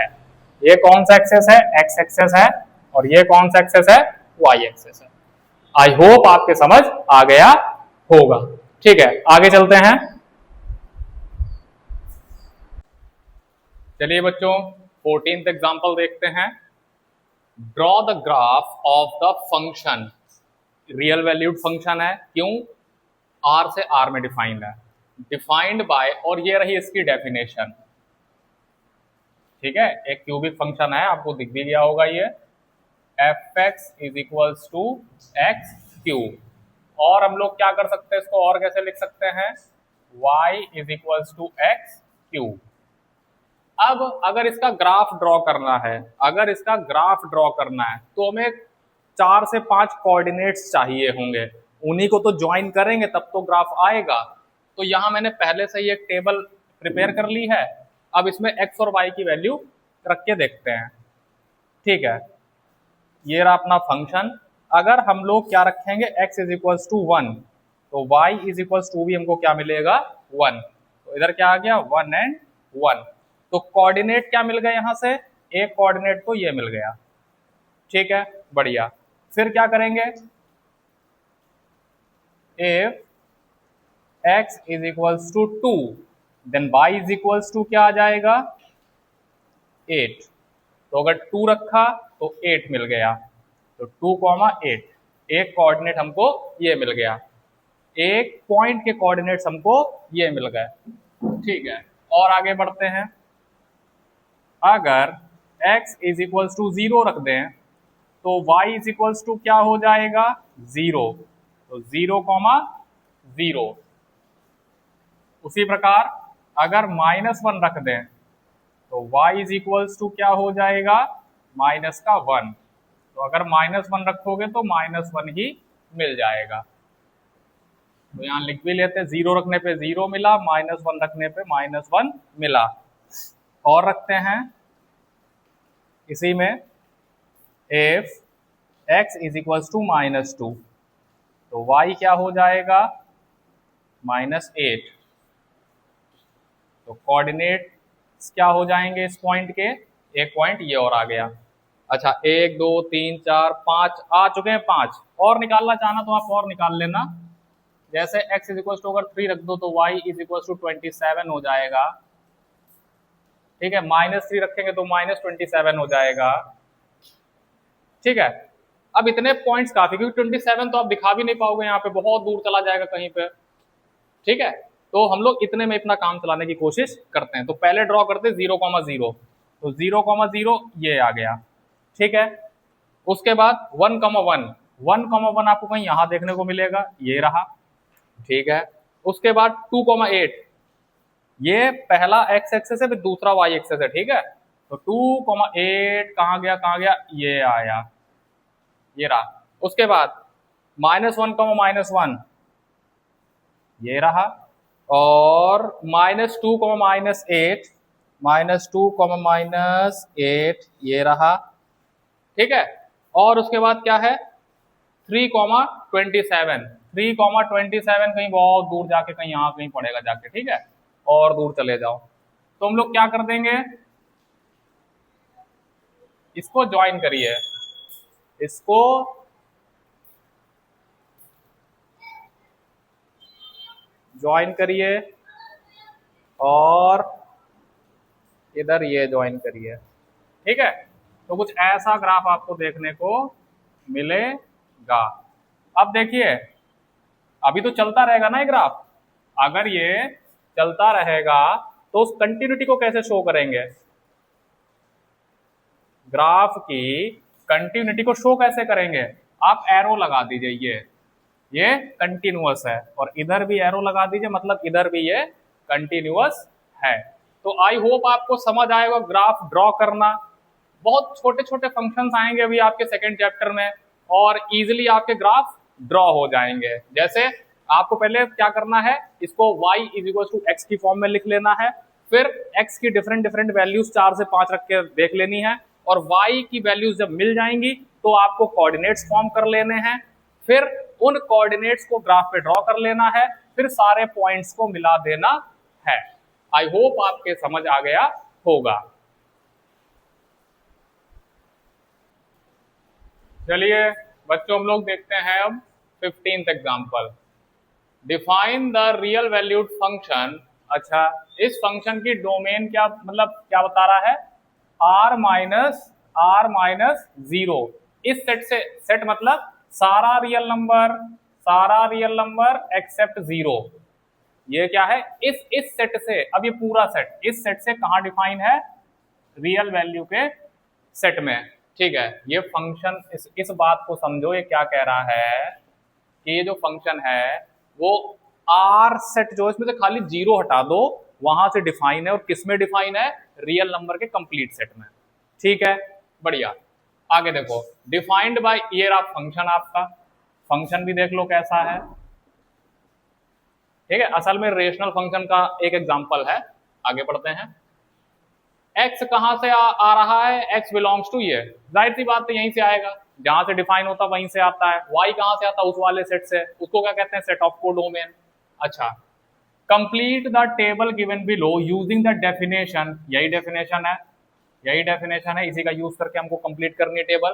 What is its domain and range? तो सबसे पहले टेबल को कंप्लीट करते हैं, फिर आगे बढ़ते हैं। ये क्या हो जाएगा? अगर हम f की जगह -2 रखें, मतलब x की जगह -2 रखें, तो फंक्शन का वैल्यू क्या हो जाएगा? 1/2 माइनस का, और इसको और कैसे लिख सकते हैं? 0.5 लिख दें, चाहे 1/2 लिख दो माइनस का, चाहे 0.5 लिख दो। अच्छा, अगर हम इसको क्या कर दें, -1.5 लिखें, तो ये कैसा हो जाएगा? कुछ ऐसा। इसको थोड़ा सा सॉल्व कर लो, ये हो गया 2/3, या 0.666 ऐसे करके, या 0.6 डैश, ऊपर क्या आ जाएगा? 6 पॉइंट बार। आई होप आपके समझ आ गया। तो जो भी आपको पसंद हो वो कर देना। यहाँ पे मैं यहाँ इजी बनाने के लिए क्या कर दे रहा हूँ, माइनस का 0.666, ठीक है, चलता रहेगा कंटिन्यूटी में। ठीक है, और आगे बढ़ते हैं। अगर -1 रख दें, अगर वैल्यू -1 रख दें तो -1 ही आ जाएगा।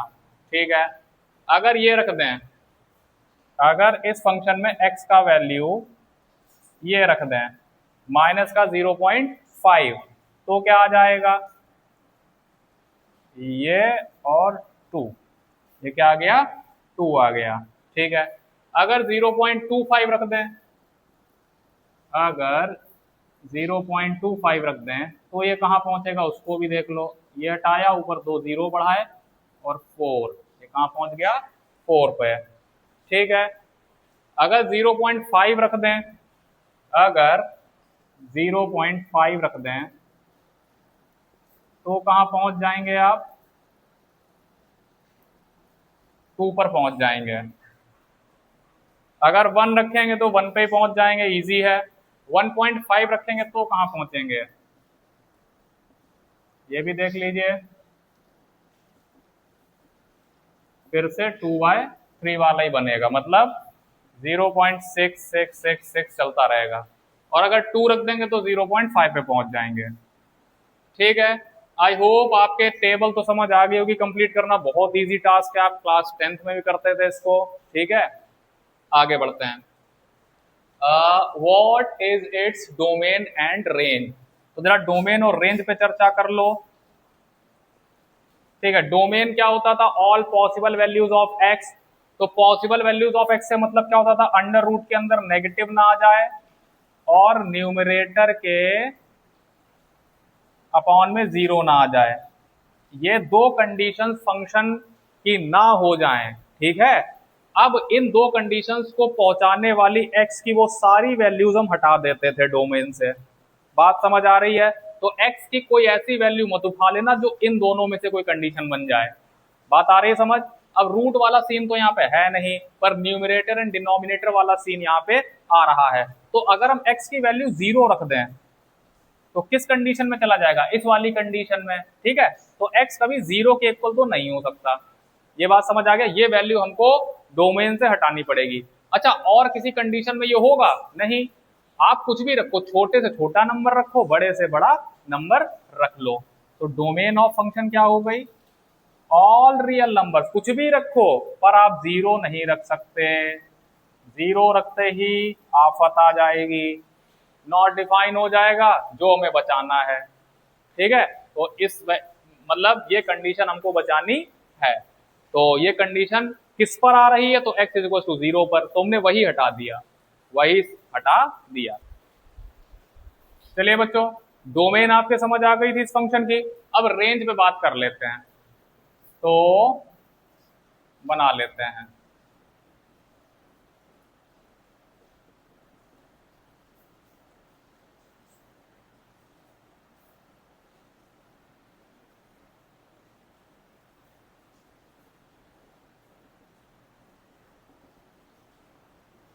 ठीक है, ये तो नंबर लाइन हम लोगों ने थोड़ी सी ड्रॉ कर ली समझने के लिए। अब अपना फंक्शन लिखते हैं, ठीक है। अब जरा से चर्चा कर लो भाई थोड़ी सी, क्या हम इतनी सी बात करेंगे नंबर लाइन की। ये देखो हमने जीरो से उठा ली और इधर वाली जो नंबर लाइन है, मतलब जीरो से लगाकर पॉजिटिव इंफिनिटी तक की वैल्यूज के लिए बात कर लेंगे। किसकी? एक्स की। जब एक्स क्या कर रहा है, जीरो से लगा के पॉजिटिव इंफिनिटी की बात कर रहा है। अच्छा, जीरो तो रखा जा नहीं सकता, जीरो तो रखा जा नहीं सकता। नंबर लाइन तो पूरी है, हम दो हिस्सों में, इसकी रेंज दो हिस्सों में बताएंगे आपको, ठीक है। कैसे? एक देखो, पहला तो पूरा का पूरा इंटरवल यही तो है रियल नंबर, ठीक है। अब हम पहले बात कर रहे हैं जीरो से पॉजिटिव इंफिनिटी की। अब सुनो मेरी बात, अगर हम x की जगह एक छोटा नंबर रखेंगे, मतलब कैसे? कैसे समझो बात को। चलो, जैसे मान लो 1 रखा, तो क्या आ गया? 1 ही आ गया। अब थोड़ा हमने बढ़ाना स्टार्ट किया, 1 से इधर की तरफ जाना स्टार्ट किया। कैसे? अब हमने 2 रखा तो 0.5 मिल गया, ठीक है। फिर हमने क्या किया, मान लो 10 रख दिया तो क्या मिल गया? उधर तरफ बढ़ रहे हैं, यहां देखो, यहां से उधर तरफ बढ़ रहे हैं तो क्या मिल जाएगा? 0.1 और छोटा मिल गया।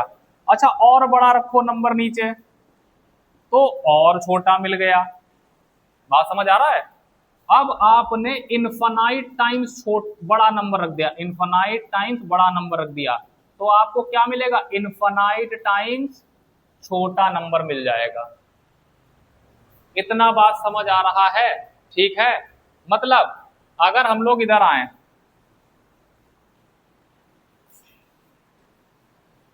अगर हम लोग x की बहुत छोटी वैल्यू रख रहे हैं तो हमको प्रॉपर मिल रहा है क्या? थोड़ा सा बड़ा नंबर मिल रहा है। अभी हल्का सा देखो, ये देखो 1 पे 1 मिल रहा है। जैसे 2 रखा तो क्या आ जाएगा आपके पास? 0.5 मतलब आधा। ये कितना आ जाएगा? आधा, यहाँ पे आ जाएगा। फिर हमने क्या रखा? जैसे 10 रखा, मान लो और जाके आगे 10 रखा तो ये धीरे धीरे घटता घटता घटता घटता घटता घटता, ये देखो कहाँ चला जाएगा? एक्स एक्सेस को छूने लगेगा। क्यों? देखो y की ये वैल्यू हम लोग कहां पर रिप्रेजेंट करेंगे? जस्ट जीरो से ऊपर, जस्ट जीरो से ऊपर। तो ये कैसी यहां पे दिखेगी? जस्ट जीरो से ऊपर दिखेगी ये वैल्यू। ये बात समझ आई? इतना बात समझ आया? ठीक है। अच्छा, अब क्या करोगे? अब हम यहां से वैल्यू उठा के रखेंगे। कहां से? इस इंटरवल से, 0 से 1 के बीच की वैल्यूज रखेंगे, ठीक है। अच्छा देखो, अगर हमने क्या रखा? 1 से छोटा 0.5 तो हमें क्या मिलेगा? 2 मिलेगा। देखो अब बढ़ना स्टार्ट होगा वैल्यू। जैसे हमने आधा रखा, 0.5 रखा, हमको ये मिल गया, ठीक है। फिर क्या करेंगे? मान लो हमने क्या रखा? 0.1 रखा। 0.1 कहां पर आ रहा होगा? यहां पर आ रहा होगा, यहाँ पे। तो हमें क्या मिल जाएगा? लमसम 10 मिल जाएगा। मतलब बहुत ही ऊपर जाके यहां कहीं मिलेगा जाके ये, ठीक है। तो कुछ ऐसा आ जाएगा ये देखिए ग्राफ, ठीक है। और सुनिए, अगर हम लोग क्या कर दें? बहुत ही छोटी वैल्यू पुट कर दें यहाँ पे, इनफाइनाइट टाइम्स छोटी वैल्यू जो जीरो को टच करने वाली है, तो जैसे ही हटाएंगे तो एक बहुत बड़ी वैल्यू हमारे पास आ जाएगी, इनफाइनाइट टाइम्स बड़ी वैल्यू आ जाएगी वाई एक्सेस पर। इसका मतलब क्या हो गया? हमको रेंज में क्या मिलेगा? देखो कभी जीरो तो नहीं मिलेगा, वाई एक्सेस को टच, देखो y की वैल्यू उधर चल रही है, x की वैल्यू उधर चल रही है, तो y की वैल्यू बहुत छोटी हो सकती है पर जीरो नहीं हो सकती, क्योंकि यहाँ जीरो रख ही नहीं सकते हैं, ठीक है। ये जीरो कभी नहीं हो सकता, जीरो होते ही नर्थ हो जाएगा। इतना बात क्लियर हो गया? तो ये y एक्सेस का कैसा वैल्यू आएगा? जीरो आएगा। इधर पॉजिटिव वाले की बात कर रहे हैं, पॉजिटिव वाले की तरफ बात कर रहे हैं, पॉजिटिव एक्सेस की बात कर रहे हैं अभी, ठीक है। जीरो इंक्लूड नहीं होगा, जीरो इंक्लूड नहीं होगा। y देखो y एक्सेस चल रहा ही है तो y की वैल्यूज इसी एक्सेस पे जाएंगी, y एक्सेस पे, ठीक है। तो जीरो तो कभी नहीं होगी, जीरो तो कभी टच तो करेगा नहीं x एक्सेस को, ठीक है। ये ग्राफ कभी x एक्सेस को टच नहीं करेगा तो जीरो तो कभी नहीं होगा, इसीलिए ओपन ब्रैकेट। ठीक है। इन्फिनिटी में कहाँ चला जाएगा, पॉजिटिव इन्फिनिटी बहुत ऊपर तक जा सकता है, ये इन्फिनाइट टाइम। एक तो ये हो गया, ठीक है, एक तो ये हो गया। अच्छा सिमिलरली किधर आओगे, सिमिलरली आप इधर आ जाओ नेगेटिव साइड, सिमिलरली आप नेगेटिव साइड आ जाओ। अच्छा डोमेन को यहां लिख दो, इधर डोमेन क्या है, all real numbers except zero. ठीक है, अब इसको मिटा देते हैं।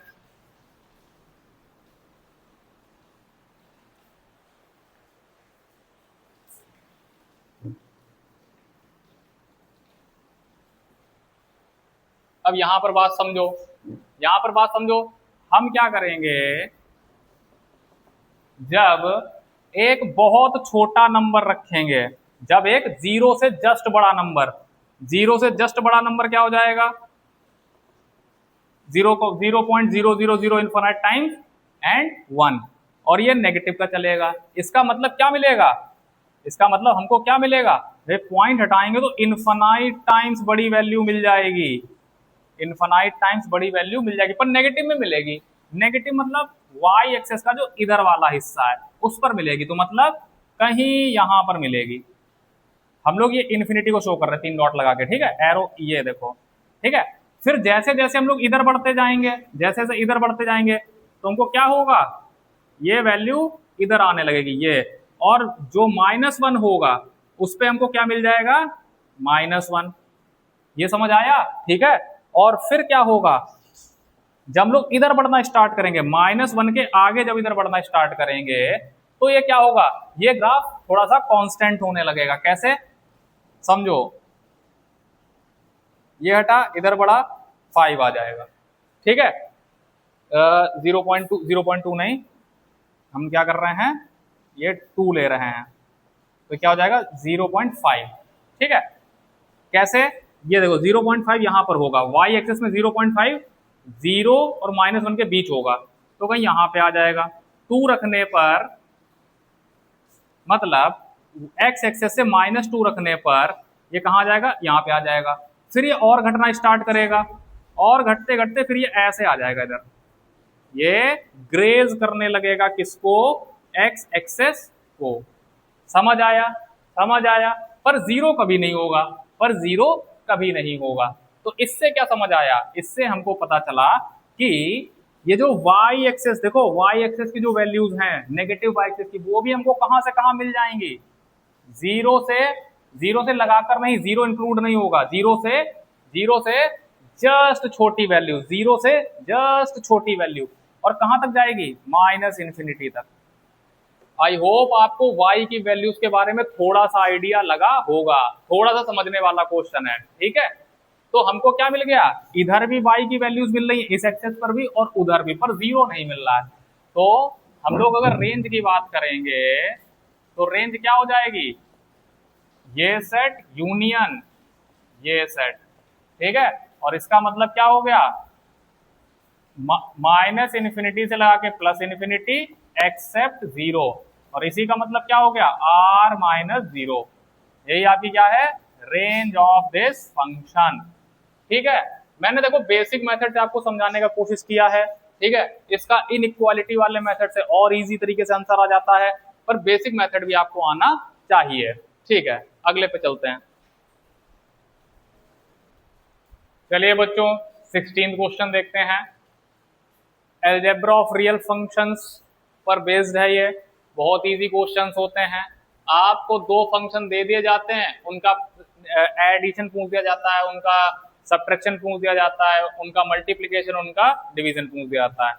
तो कोई डरने की बात नहीं है, आप इसको कर लीजिए जल्दी से। जैसे मान लो ये fx और gx का हमको क्या चाहिए, एडिशन चाहिए, तो इसको और कैसे लिख सकते हैं, f प्लस जी और in x, f plus g function in variable x, ये तो लिखने का तरीका हो गया। इसको सॉल्व कैसे करेंगे, बहुत इजी, बहुत इजी। आप क्या करोगे, जो fx का वैल्यू है वो लिख लिया और gx का वैल्यू है वो लिख लिया, ठीक है। डायरेक्ट ऐड कर दो, डायरेक्ट ऐड कर दीजिए इसको, कोई दिक्कत नहीं है। तो इसका वैल्यू क्या आ गया, ठीक है, f प्लस जी का वैल्यू क्या आ गया, f प्लस जी इन वेरिएबल x का वैल्यू क्या आ गया ये, ठीक है। ये एक तीसरा ही फंक्शन तैयार हो गया है। आई होप आपके समझ आया होगा। दूसरा देख लीजिए, अगर f माइनस जी एक्स करना है तो क्या हो जाएगा। अच्छा, इसका मतलब क्या है, ये एफ एक्स माइनस जी एक्स को शो कर रहा है और एफ एक्स आप लिख लीजिए माइनस जी एक्स लिख लीजिए, तो ये क्या आ जाएगा, x square minus two x minus one. Very easy. अब आप क्या करेंगे, थर्ड पार्ट देखिए, एफ डॉट जी इन वेरिएबल एक्स। तो एफ क्या है, एक्स स्क्वायर, और जी क्या है, टू एक्स प्लस वन। तो असल में क्या कर, ये क्या चीज शो करेगा, F x dot G x को शो करेगा। ये मल्टीप्लाई नहीं हो रही, ये तीसरा कोई फंक्शन बन रहा है। ये बात समझ आ रही है आपको, ठीक है। मल्टीप्लाई तो सेकेंडरी है, रियलिटी में क्या चल रहा है, तीसरा ही फंक्शन बनाया जा रहा है। तो ये क्या हो जाएगा, two x cube plus x square, ये आ गया। और ये फंक्शन कौन सा है, ये वाला, ठीक है। अच्छा, फोर्थ वाला देख लेते हैं। फोर्थ वाला क्या कह रहा है, एफ अपॉन जी, ये फंक्शन बना के दो हमको। तो इसके लिए क्या करना पड़ेगा, इसके लिए क्या करना पड़ेगा, एफ एक्स ऊपर रखो और जी एक्स को नीचे रखो, ठीक है। बना लीजिए x square two x plus one. अब नीचे कभी जीरो नहीं आना चाहिए, तो उसके लिए क्या आपको करना पड़ेगा, जीरो रख के देख लो, माइनस वन बाई टू। अगर यहाँ पे माइनस वन बाई टू रखोगे तो जीरो आ जाएगा, तो x कभी क्या नहीं हो सकता, माइनस वन बाई टू नहीं हो सकता। तो आपका ये आंसर यहाँ पर आ गया, ठीक है। बहुत इजी इजी क्वेश्चंस होते हैं, छोटे छोटे, आपको सीधा सीधा बस addition, multiplication, subtraction and division कर देना होता है परफॉर्म, ठीक है। चलिए एक क्वेश्चन ऐसा ही और है, उसको देख लेते हैं, फिर आगे चलते हैं। चलिए 17th एग्जाम्पल देखते हैं, सेम प्रीवियस क्वेश्चन की तरह है, बना लीजिए जल्दी जल्दी। क्या बन जाएगा, रूट एक्स प्लस एक्स, ठीक है। अगर ये उल्टा लिख दिया जाता, जी प्लस एफ कर दिया था, तो कोई फर्क पड़ता नहीं पड़ता, क्योंकि एडिशन है बीच में, एक्स पहले आता और रूट एक्स बाद में चला आता, चाहे ऐसे जोड़ लो चाहे ऐसे जोड़ लो। पर अगर यहां पर उल्टा हो जाता तो फर्क पड़ता, x माइनस रूट एक्स हो जाता। पर यहां पर क्या है, जो पहले एफ एक्स लिखा उसी को आप लिखोगे और फिर ये लिखोगे, ठीक है। थर्ड देखते हैं, इनटू में है ये, और इनटू के लिए क्या करना पड़ेगा, पहले ये लिखो फिर ये लिखो।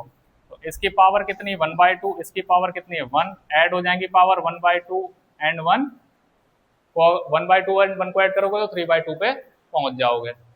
फोर्थ वाला देखिए, जब इसको करना है तो आपको क्या करना होगा, आपको पता है, कुछ इस फॉर्म में लिख दीजिए, ठीक है। तो इसको ऐसे लिखा रहने दीजिए, अगर आप इसको कट वट करेंगे तो नीचे रूट आ जाएगा, फिर से रैशनलाइज करना पड़ेगा आपको। नहीं तो क्या कर सकते हो, नहीं तो क्या कर सकते हो, ये यही तो है। तो अगर क्या हो जाएगा, ये ऊपर भेज दें, इसको ऊपर भेज दें तो क्या हो जाएगा, नेगेटिव का वन, इसका मतलब ये हो जाएगा, ठीक है। अब यही नीचे चला जाएगा, फिर से वही बात आ जाएगी, रेशनलाइज करने वाली बात आ जाएगी। तो आप इसको यहीं पे छोड़ दीजिएगा, यहीं पे छोड़ दीजिएगा, ज्यादा आगे मत जाइएगा, करने को कर दीजिए, वो कोई दिक्कत नहीं, फिर से देखो वहीं पहुंच जाएगा,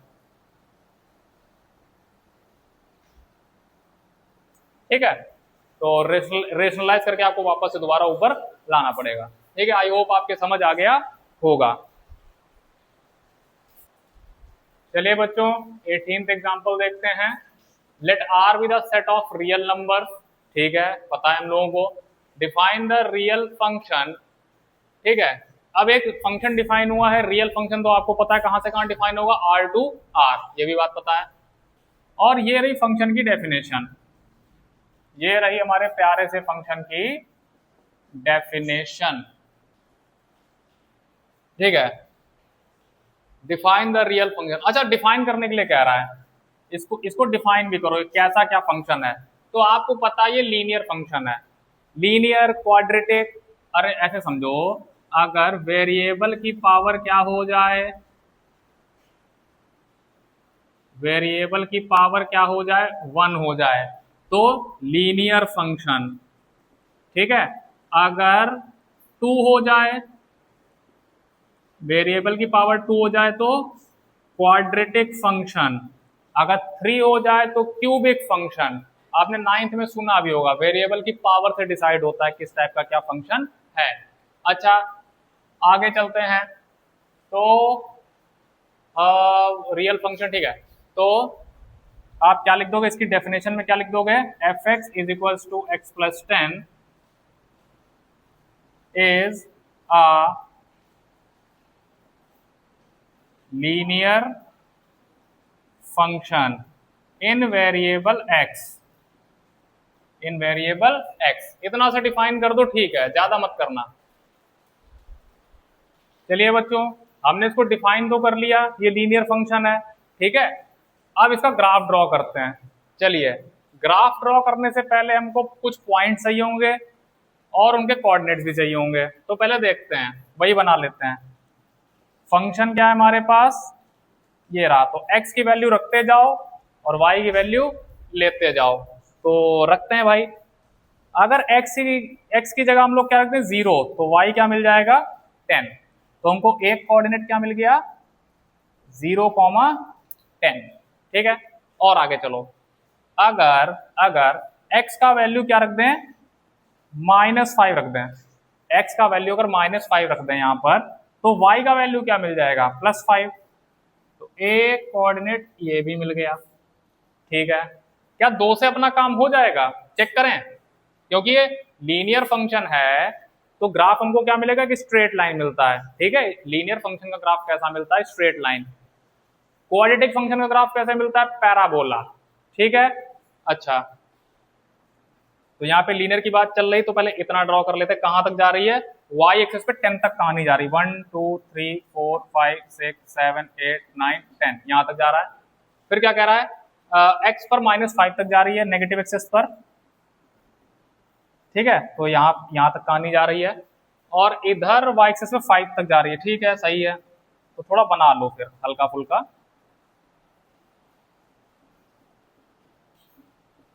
ठीक है, 0,10 कैसे दिखाओगे, 0 एक्स एक्सेस पे 0 डिस्टेंस, और 10 कहां पर, यहां पर, तो 0,10 यहां पर आ जाएगा आपका, ये रहा पॉइंट।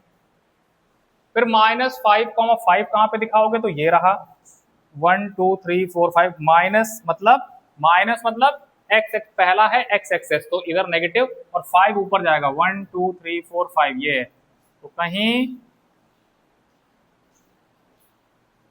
यहाँ पे आ जाएगा। ठीक है, अब इसको आप ज्वाइन कर दीजिए, इसको आप ज्वाइन कर देंगे, अपना काम यहीं पे हो गया, ग्राफ ड्रॉ हो गया, ज्यादा कोऑर्डिनेट्स आपको चाहिए भी नहीं। तो कुछ ऐसा ग्राफ आपके सामने निकल के आ जाएगा, आप लिख भी देंगे कौन सा फंक्शन है ये, f x is equals to x plus 10। इसी को आप क्या कर सकते हैं, आप ऐसे भी दिखा सकते थे, y is equals to x plus 10। समझ में आ गया। ठीक है, ये ऐसे मत कर दीजिएगा, ये गलत है, आप इसको सिंपल रखिएगा, ये ठीक। ठीक है, आई होप आपके समझ आ गया होगा।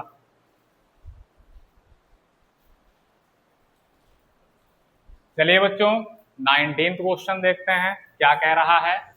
Late R be the relation from Q to Q, कहां से कहां डिफाइन है आर, क्यू मतलब रेशनल नंबर का सेट होता है। ठीक है, आगे बढ़ते हैं, Q to Q defined by, ये डेफिनेशन है आपकी, डेफिनेशन क्या है, ये ए जो है वो इधर वाले क्यू से आ रहा है, और जो बी है वो उधर वाले क्यू से आ रहा है।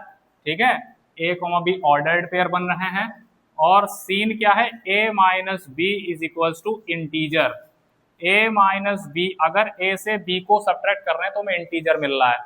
बात समझ आ गया होगा। ठीक है, तो आगे बढ़ते हैं। ठीक है, शो दैट, क्या शो करने के लिए कह रहा है, A comma A belongs to R होगा for all A belongs to Q. अच्छा, उससे पहले क्या समझना पड़ेगा आपको, नंबर सिस्टम का अगर वीडियो आपने अभी तक नहीं देखा है तो आप फर्स्ट चैप्टर में जाकर देख सकते हैं, और अगर आपको नंबर सिस्टम आता है तो बहुत अच्छी बात है। कैसे, जैसे रियल नंबर्स होते थे, रियल नंबर्स के अंदर रेशनल, और यही क्या है क्यू, और इधर इर्रेशनल। ठीक है, रेशनल के अंदर क्या आते थे, प्रॉपर डेसिमल्स, ठीक है, और इधर इंटीजर्स। ठीक है, यही क्या है सेट, यही क्या है सेट ऑफ इंटीजर्स को क्या कहते हैं, जेड, कैपिटल जेड। फिर उसके अंदर क्या आते थे, ये इधर नेगेटिव इंटीजर्स, इधर होल नंबर, होल नंबर के नीचे नेचुरल नंबर एंड जीरो। तो ऐसे करके कहानी चलती थी।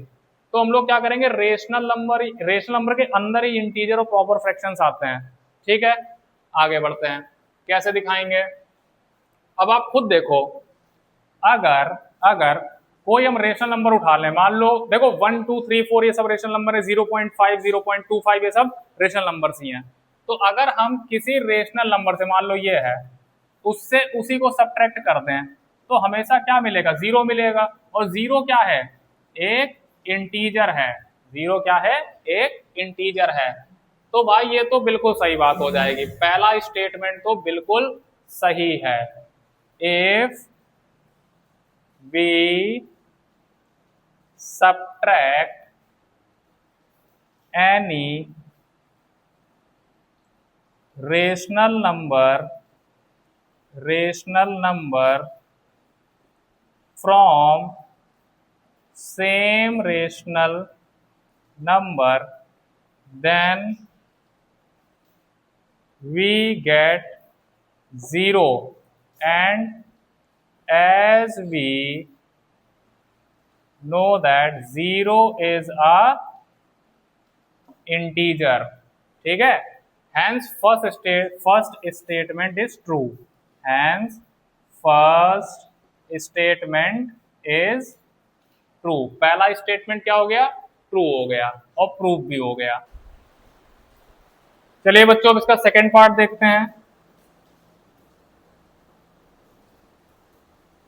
सेकेंड पार्ट में क्या कह रहा है, A comma B belongs to relation, मतलब कोई ए और बी की वैल्यू रखेंगे और वो रिलेशन की डेफिनेशन के अकॉर्डिंग सेट हो जाएगी। ठीक है, मतलब रिलेशन की डेफिनेशन को सेटिस्फाई कर देगी। रिलेशन की डेफिनेशन क्या है, ए माइनस बी करने पे एक इंटीजर आना चाहिए।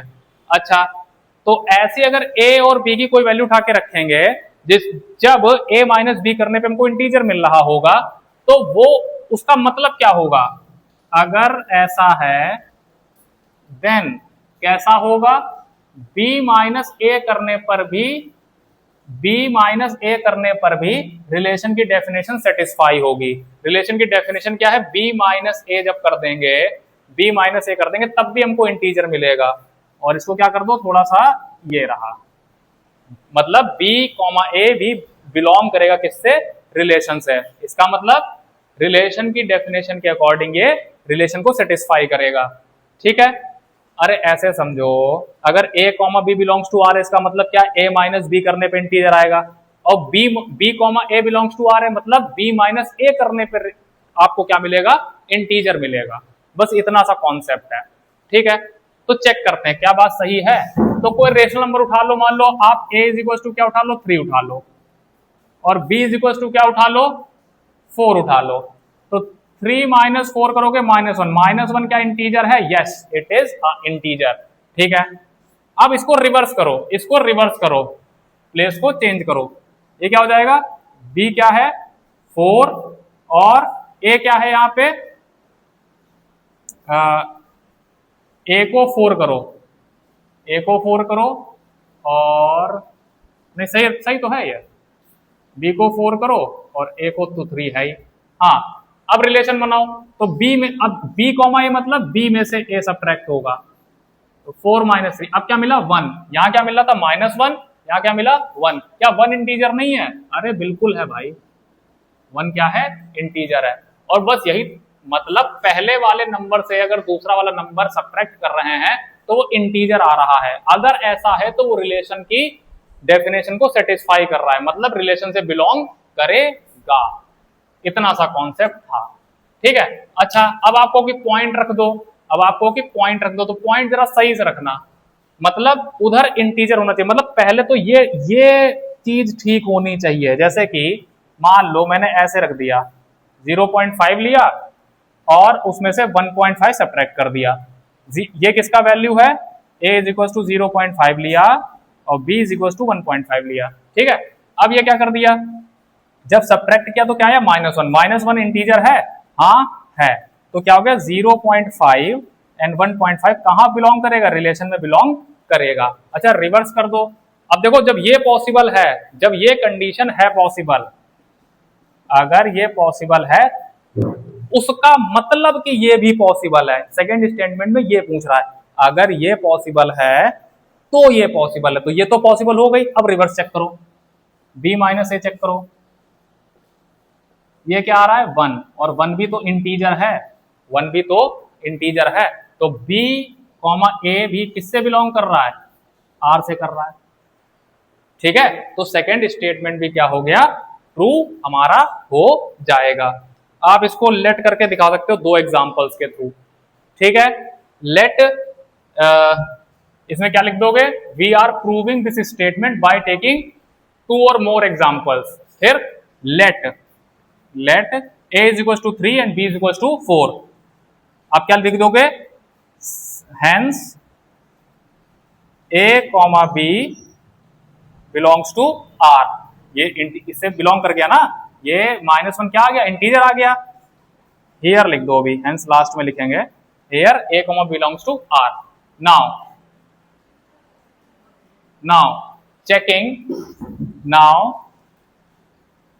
checking whether b comma a belongs to r or not, ठीक है। अब क्या करोगे, रिवर्स रखोगे और ये फिर से बिलोंग कर जाएगा z से। अब क्या करोगे, सो here b comma a also belongs to r, ठीक है। अब आप क्या करोगे, हेंस, चाहे यहीं पे लिख देना, hence second statement is true, नहीं तो आप दूसरा एग्जांपल भी ले लेना, ठीक है। Let now we are taking next example या सेकंड एग्जांपल, फिर ऐसे करके दिखा देना, ठीक है। और मन ना भरे तो और दिखा देना।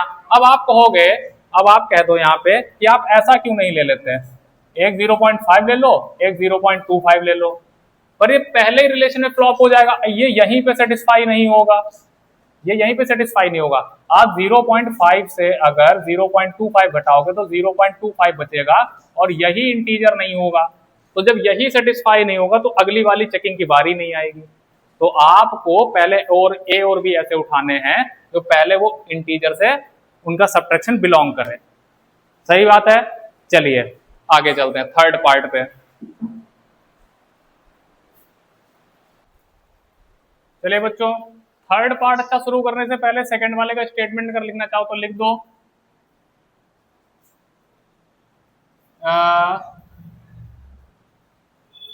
Here we have seen that if a comma b belongs to R, ठीक है, a comma b belongs to R, then also b comma a belongs to R, ठीक है। It means a minus b is equals to integer, as it means if a minus b is equals to integer, then also b minus a is equals to integer। ऐसे आप बना के लिख सकते हो, ठीक है। और अच्छा स्टेटमेंट आपको मिल जाए तो वो लिख दीजिएगा। चलिए थर्ड पे आते हैं, क्या कह रहा है, a, अच्छा इसका मतलब क्या है, a माइनस बी करने पे हमको इंटीजर मिलेगा, ठीक है। इसका मतलब क्या है, b माइनस सी करने पे भी हमको एक इंटीजर मिलेगा, ठीक है। अगर ऐसा है तो ही तो रिलेशन में जाएगा, ठीक है। और इसका मतलब क्या है, अगर ये दो चीजें हैं अगर ये दो चीजें हैं तो कह रहा है कि ये भी चीज होगी। ये चेक करो कि a माइनस सी करने पे भी हमको एक इंटीजर ही मिलेगा। तो चेक करें, चेक करें। ठीक है, अब हमको ये दो वैल्यूज माननी पड़ेंगी। Let a is equal to आप 3 मान लो and b is equal to 2 मान लो। ठीक है, नाउ a माइनस बी आप देख लो क्या मिल रहा है 1, और 1 क्या है इंटीजर। पहली कंडीशन सेटिस्फाई हो गई। ठीक है, एंड अब देखो यहाँ पे and c is equal to भी कुछ मान लो 5 मान लो। ठीक है, अब क्या हो जाएगा b कितना है 2, मतलब हम लोग को क्या करने वाले हैं b माइनस सी। तो b is equal to 2 minus c is equal to 5 minus 3, और ये भी क्या है एक इंटीजर है। ठीक है, दोनों कंडीशन हो गई। नाउ अब ये चेकिंग करनी है। अब a का वैल्यू हमने क्या लेट किया था 3, a का वैल्यू हमने क्या लेट किया था 3, और c क्या है 5, ये आ गया -2। क्या ये इंटीजर है? Yes, it is a integer. So by this example we can show that if a comma b belongs to R and b comma c belongs to R, then also a comma c belongs to R। तो ये easy तरीके से आप ऐसे बता सकते हैं। समझ तो आपके आ गया होगा, लिखने में थोड़ी डिफिकल्टी अगर आ रही हो तो आप एक दो बार प्रैक्टिस करिएगा। मेरे हिसाब से आप एग्जाम्पल देके आप समझा दीजिए। ठीक है, आई होप आपके समझ आ गया होगा। चलिए बच्चों 20th क्वेश्चन देखते हैं। अच्छा क्वेश्चन है। क्या कह रहा है, हमको फंक्शन दे रखा है किसमें, रोस्टर फॉर्म में। कहां से कहां डिफाइन है, फ्रॉम z टू z।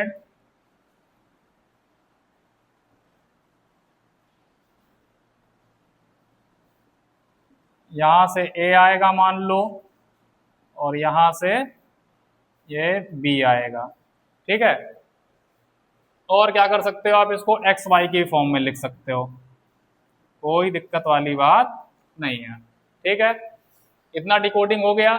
अच्छा, ओहो, इसमें इतनी चीजें देके कह रहा है कि फंक्शन ही बताओ, तो ठीक है करते हैं। अच्छा, एक्स किसको डिनोट करता है, जो ऑर्डर्ड पेयर में जो पहले एलिमेंट्स लिखे होते हैं, इन सभी को कौन, मतलब पहले एलिमेंट्स को कौन डिनोट करता है, एक्स। और दूसरे जो एलिमेंट्स लिखे होते हैं ऑर्डर्ड पेयर के अंदर, उनको कौन डिनोट करता है, वाई। इतना बात समझ आ गया। एक्स की, यहाँ पे एक्स की वैल्यूज क्या क्या हैं, 1 है, 2 है, 0 है, -1 है। ठीक है, और सेम टाइम पे अगर 1 रखोगे तो y की वैल्यू क्या है 1, और ये रही 2 रखने पे 3 है, 0 रखने पे -1 है, और -1 रखने पे 3 है। आई होप आपके समझ आ गया होगा। चलो और देखते हैं आगे। Be r linear function from z to z, find fx। ठीक है, अच्छा लीनियर फंक्शन कैसा दिखता है, लीनियर फंक्शन कुछ ऐसा ही तो दिखेगा, एक वेरिएबल और उसकी पावर 1। ठीक है, लीनियर फंक्शन होता है ये, बात समझ आ रही है। अच्छा, क्वाड्रेटिक फंक्शन कैसा होता है अगर बनाना चाहो, तो A X square plus B X plus C, C मतलब कांस्टेंट है, यहाँ पे बी कौन, यहाँ पे A and B are the constants. ठीक है, इतना बात समझ आया। अब क्वाड्रेटिक की तो बात चल नहीं रही, खाली लीनियर की बात चल रही है, तो लीनियर पे फोकस करना पड़ेगा। अब आप एक चीज देखो, अगर हमको a और b की वैल्यू पता लग जाए कांस्टेंट्स की, तो हमारा फंक्शन तैयार हो जाएगा। अरे इसी, यही तो है fx, y को तो fx कहते हैं। तो अगर हमको a और b का वैल्यू पता लग जाए तो हमारा काम हो जाएगा। कैसे पता करेंगे, तो x y की हमको डिफरेंट डिफरेंट वैल्यूज दी हैं।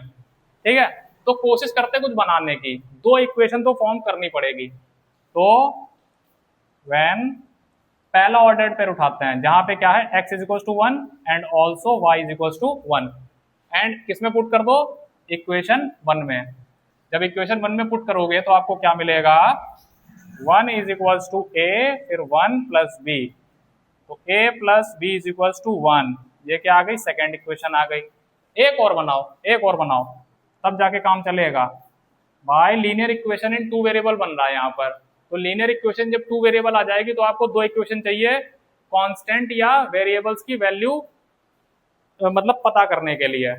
तो यहाँ पर क्या है, यहाँ पे वेरिएबल का काम कौन कर रहा है, ए और बी कर रहा है, ठीक है।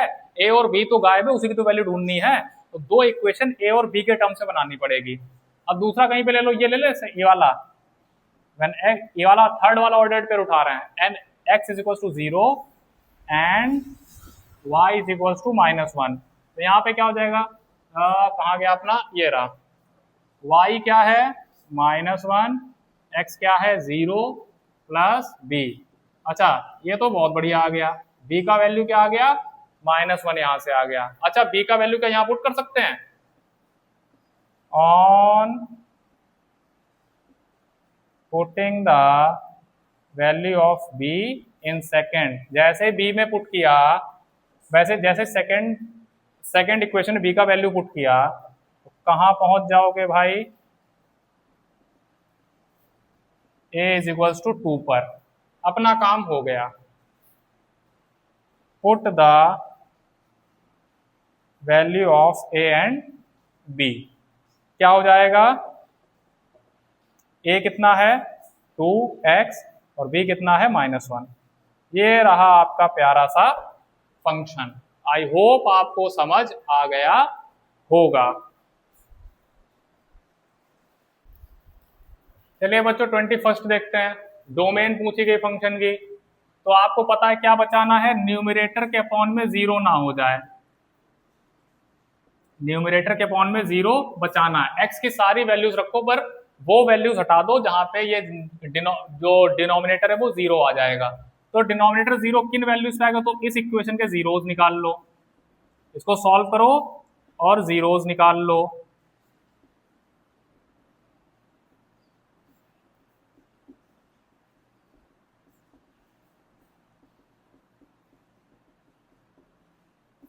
तो x is equal to 1 and 4, इन दो वैल्यूज पे ये पूरा का पूरा फंक्शन किस फॉर्म में चला जाएगा, इस फॉर्म में, और वही तो बचानी है।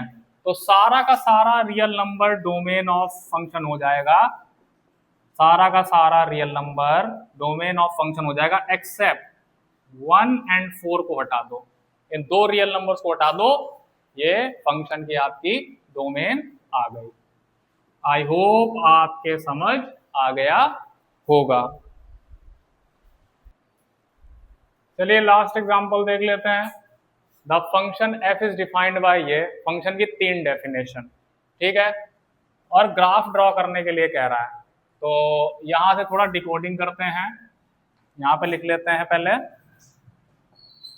कैसा दिख रहा है 1 माइनस एक्स, ये फंक्शन की डेफिनेशन कब काम करेगी, जब x की वैल्यू 0 से छोटी होगी, और x इज इक्वल टू 0 रखने पे 1 मिल जाएगा, ये चलो यहीं से मिल गया, एक पेयर यहां से मिल गया, 0 रखने पे हमको y की वैल्यू क्या मिलेगी 1, ये एक पॉइंट हमको मिल गया, ठीक है, और बाकी अभी निकाल लेते हैं।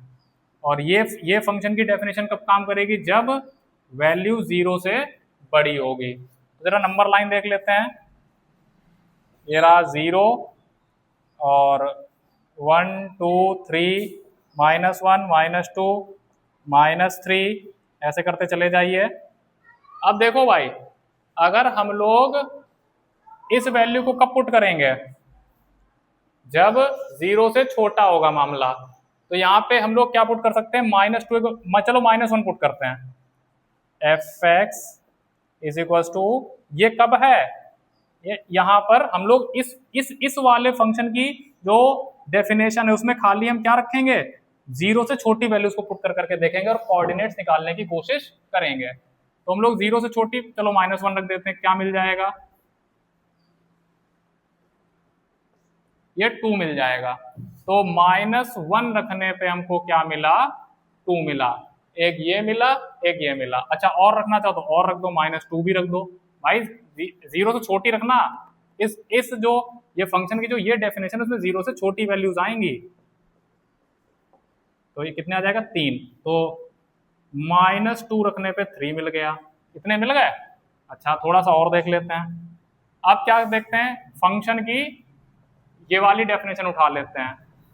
पर ये इसमें कौन सी वैल्यूज आप पुट कर सकते हैं? जो 0 से बड़ी हैं। तो 0 से बड़ी आप क्या उठा के रखोगे? 1 उठा के रख लो पहले। 1 + 1 2, ठीक है, तो 1 रखने पे 2 मिला। ऐसे क्या रखोगे? 2 रखने पे क्या मिलेगा? 1 + 2 = 3, तो 2 रखने पे 3 मिला। तो हमारे पास कौन कौन से आगे पॉइंट्स ग्राफ पे ड्रॉ करने के लिए? ये 5 पॉइंट्स। चलो बनाते हैं।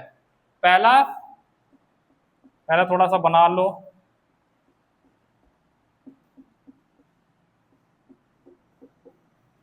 ठीक है, 0,1 कहाँ आएगा? ये रहा, ठीक है। -1,2 कहाँ आएगा? -1 और 2 ये रहा पॉजिटिव का इधर, ये रहा, ठीक है। -2,3 कहाँ आएगा? यहाँ पे आएगा। फिर 1,2 कहाँ पे आएगा? यहाँ पे आएगा। 2,3 कहाँ पे जाएगा? यहाँ पे जाएगा। तो बस अब ज्वाइन कर दो इसको, ये लो और ये लो, उधर एक कंटिन्यू रहेगा। और वैल्यूज रखते जाओगे तो और वैल्यूज मिलती जाएंगी, नेगेटिव की और वैल्यूज रखते जाओगे तो और वैल्यूज मिलती जाएंगी, उधर पॉजिटिव की रखते जाओगे तो पॉजिटिव मिलती जाएंगी। तो आप दिखाओगे कैसे? ये क्या है? y = ये पॉजिटिव वाला सीन चल रहा है, ये पॉजिटिव वाले एक्सेस की वैल्यूज को इधर अगर पॉजिटिव की वैल्यूज रखेंगे तो ये ग्राफ मिलेगा।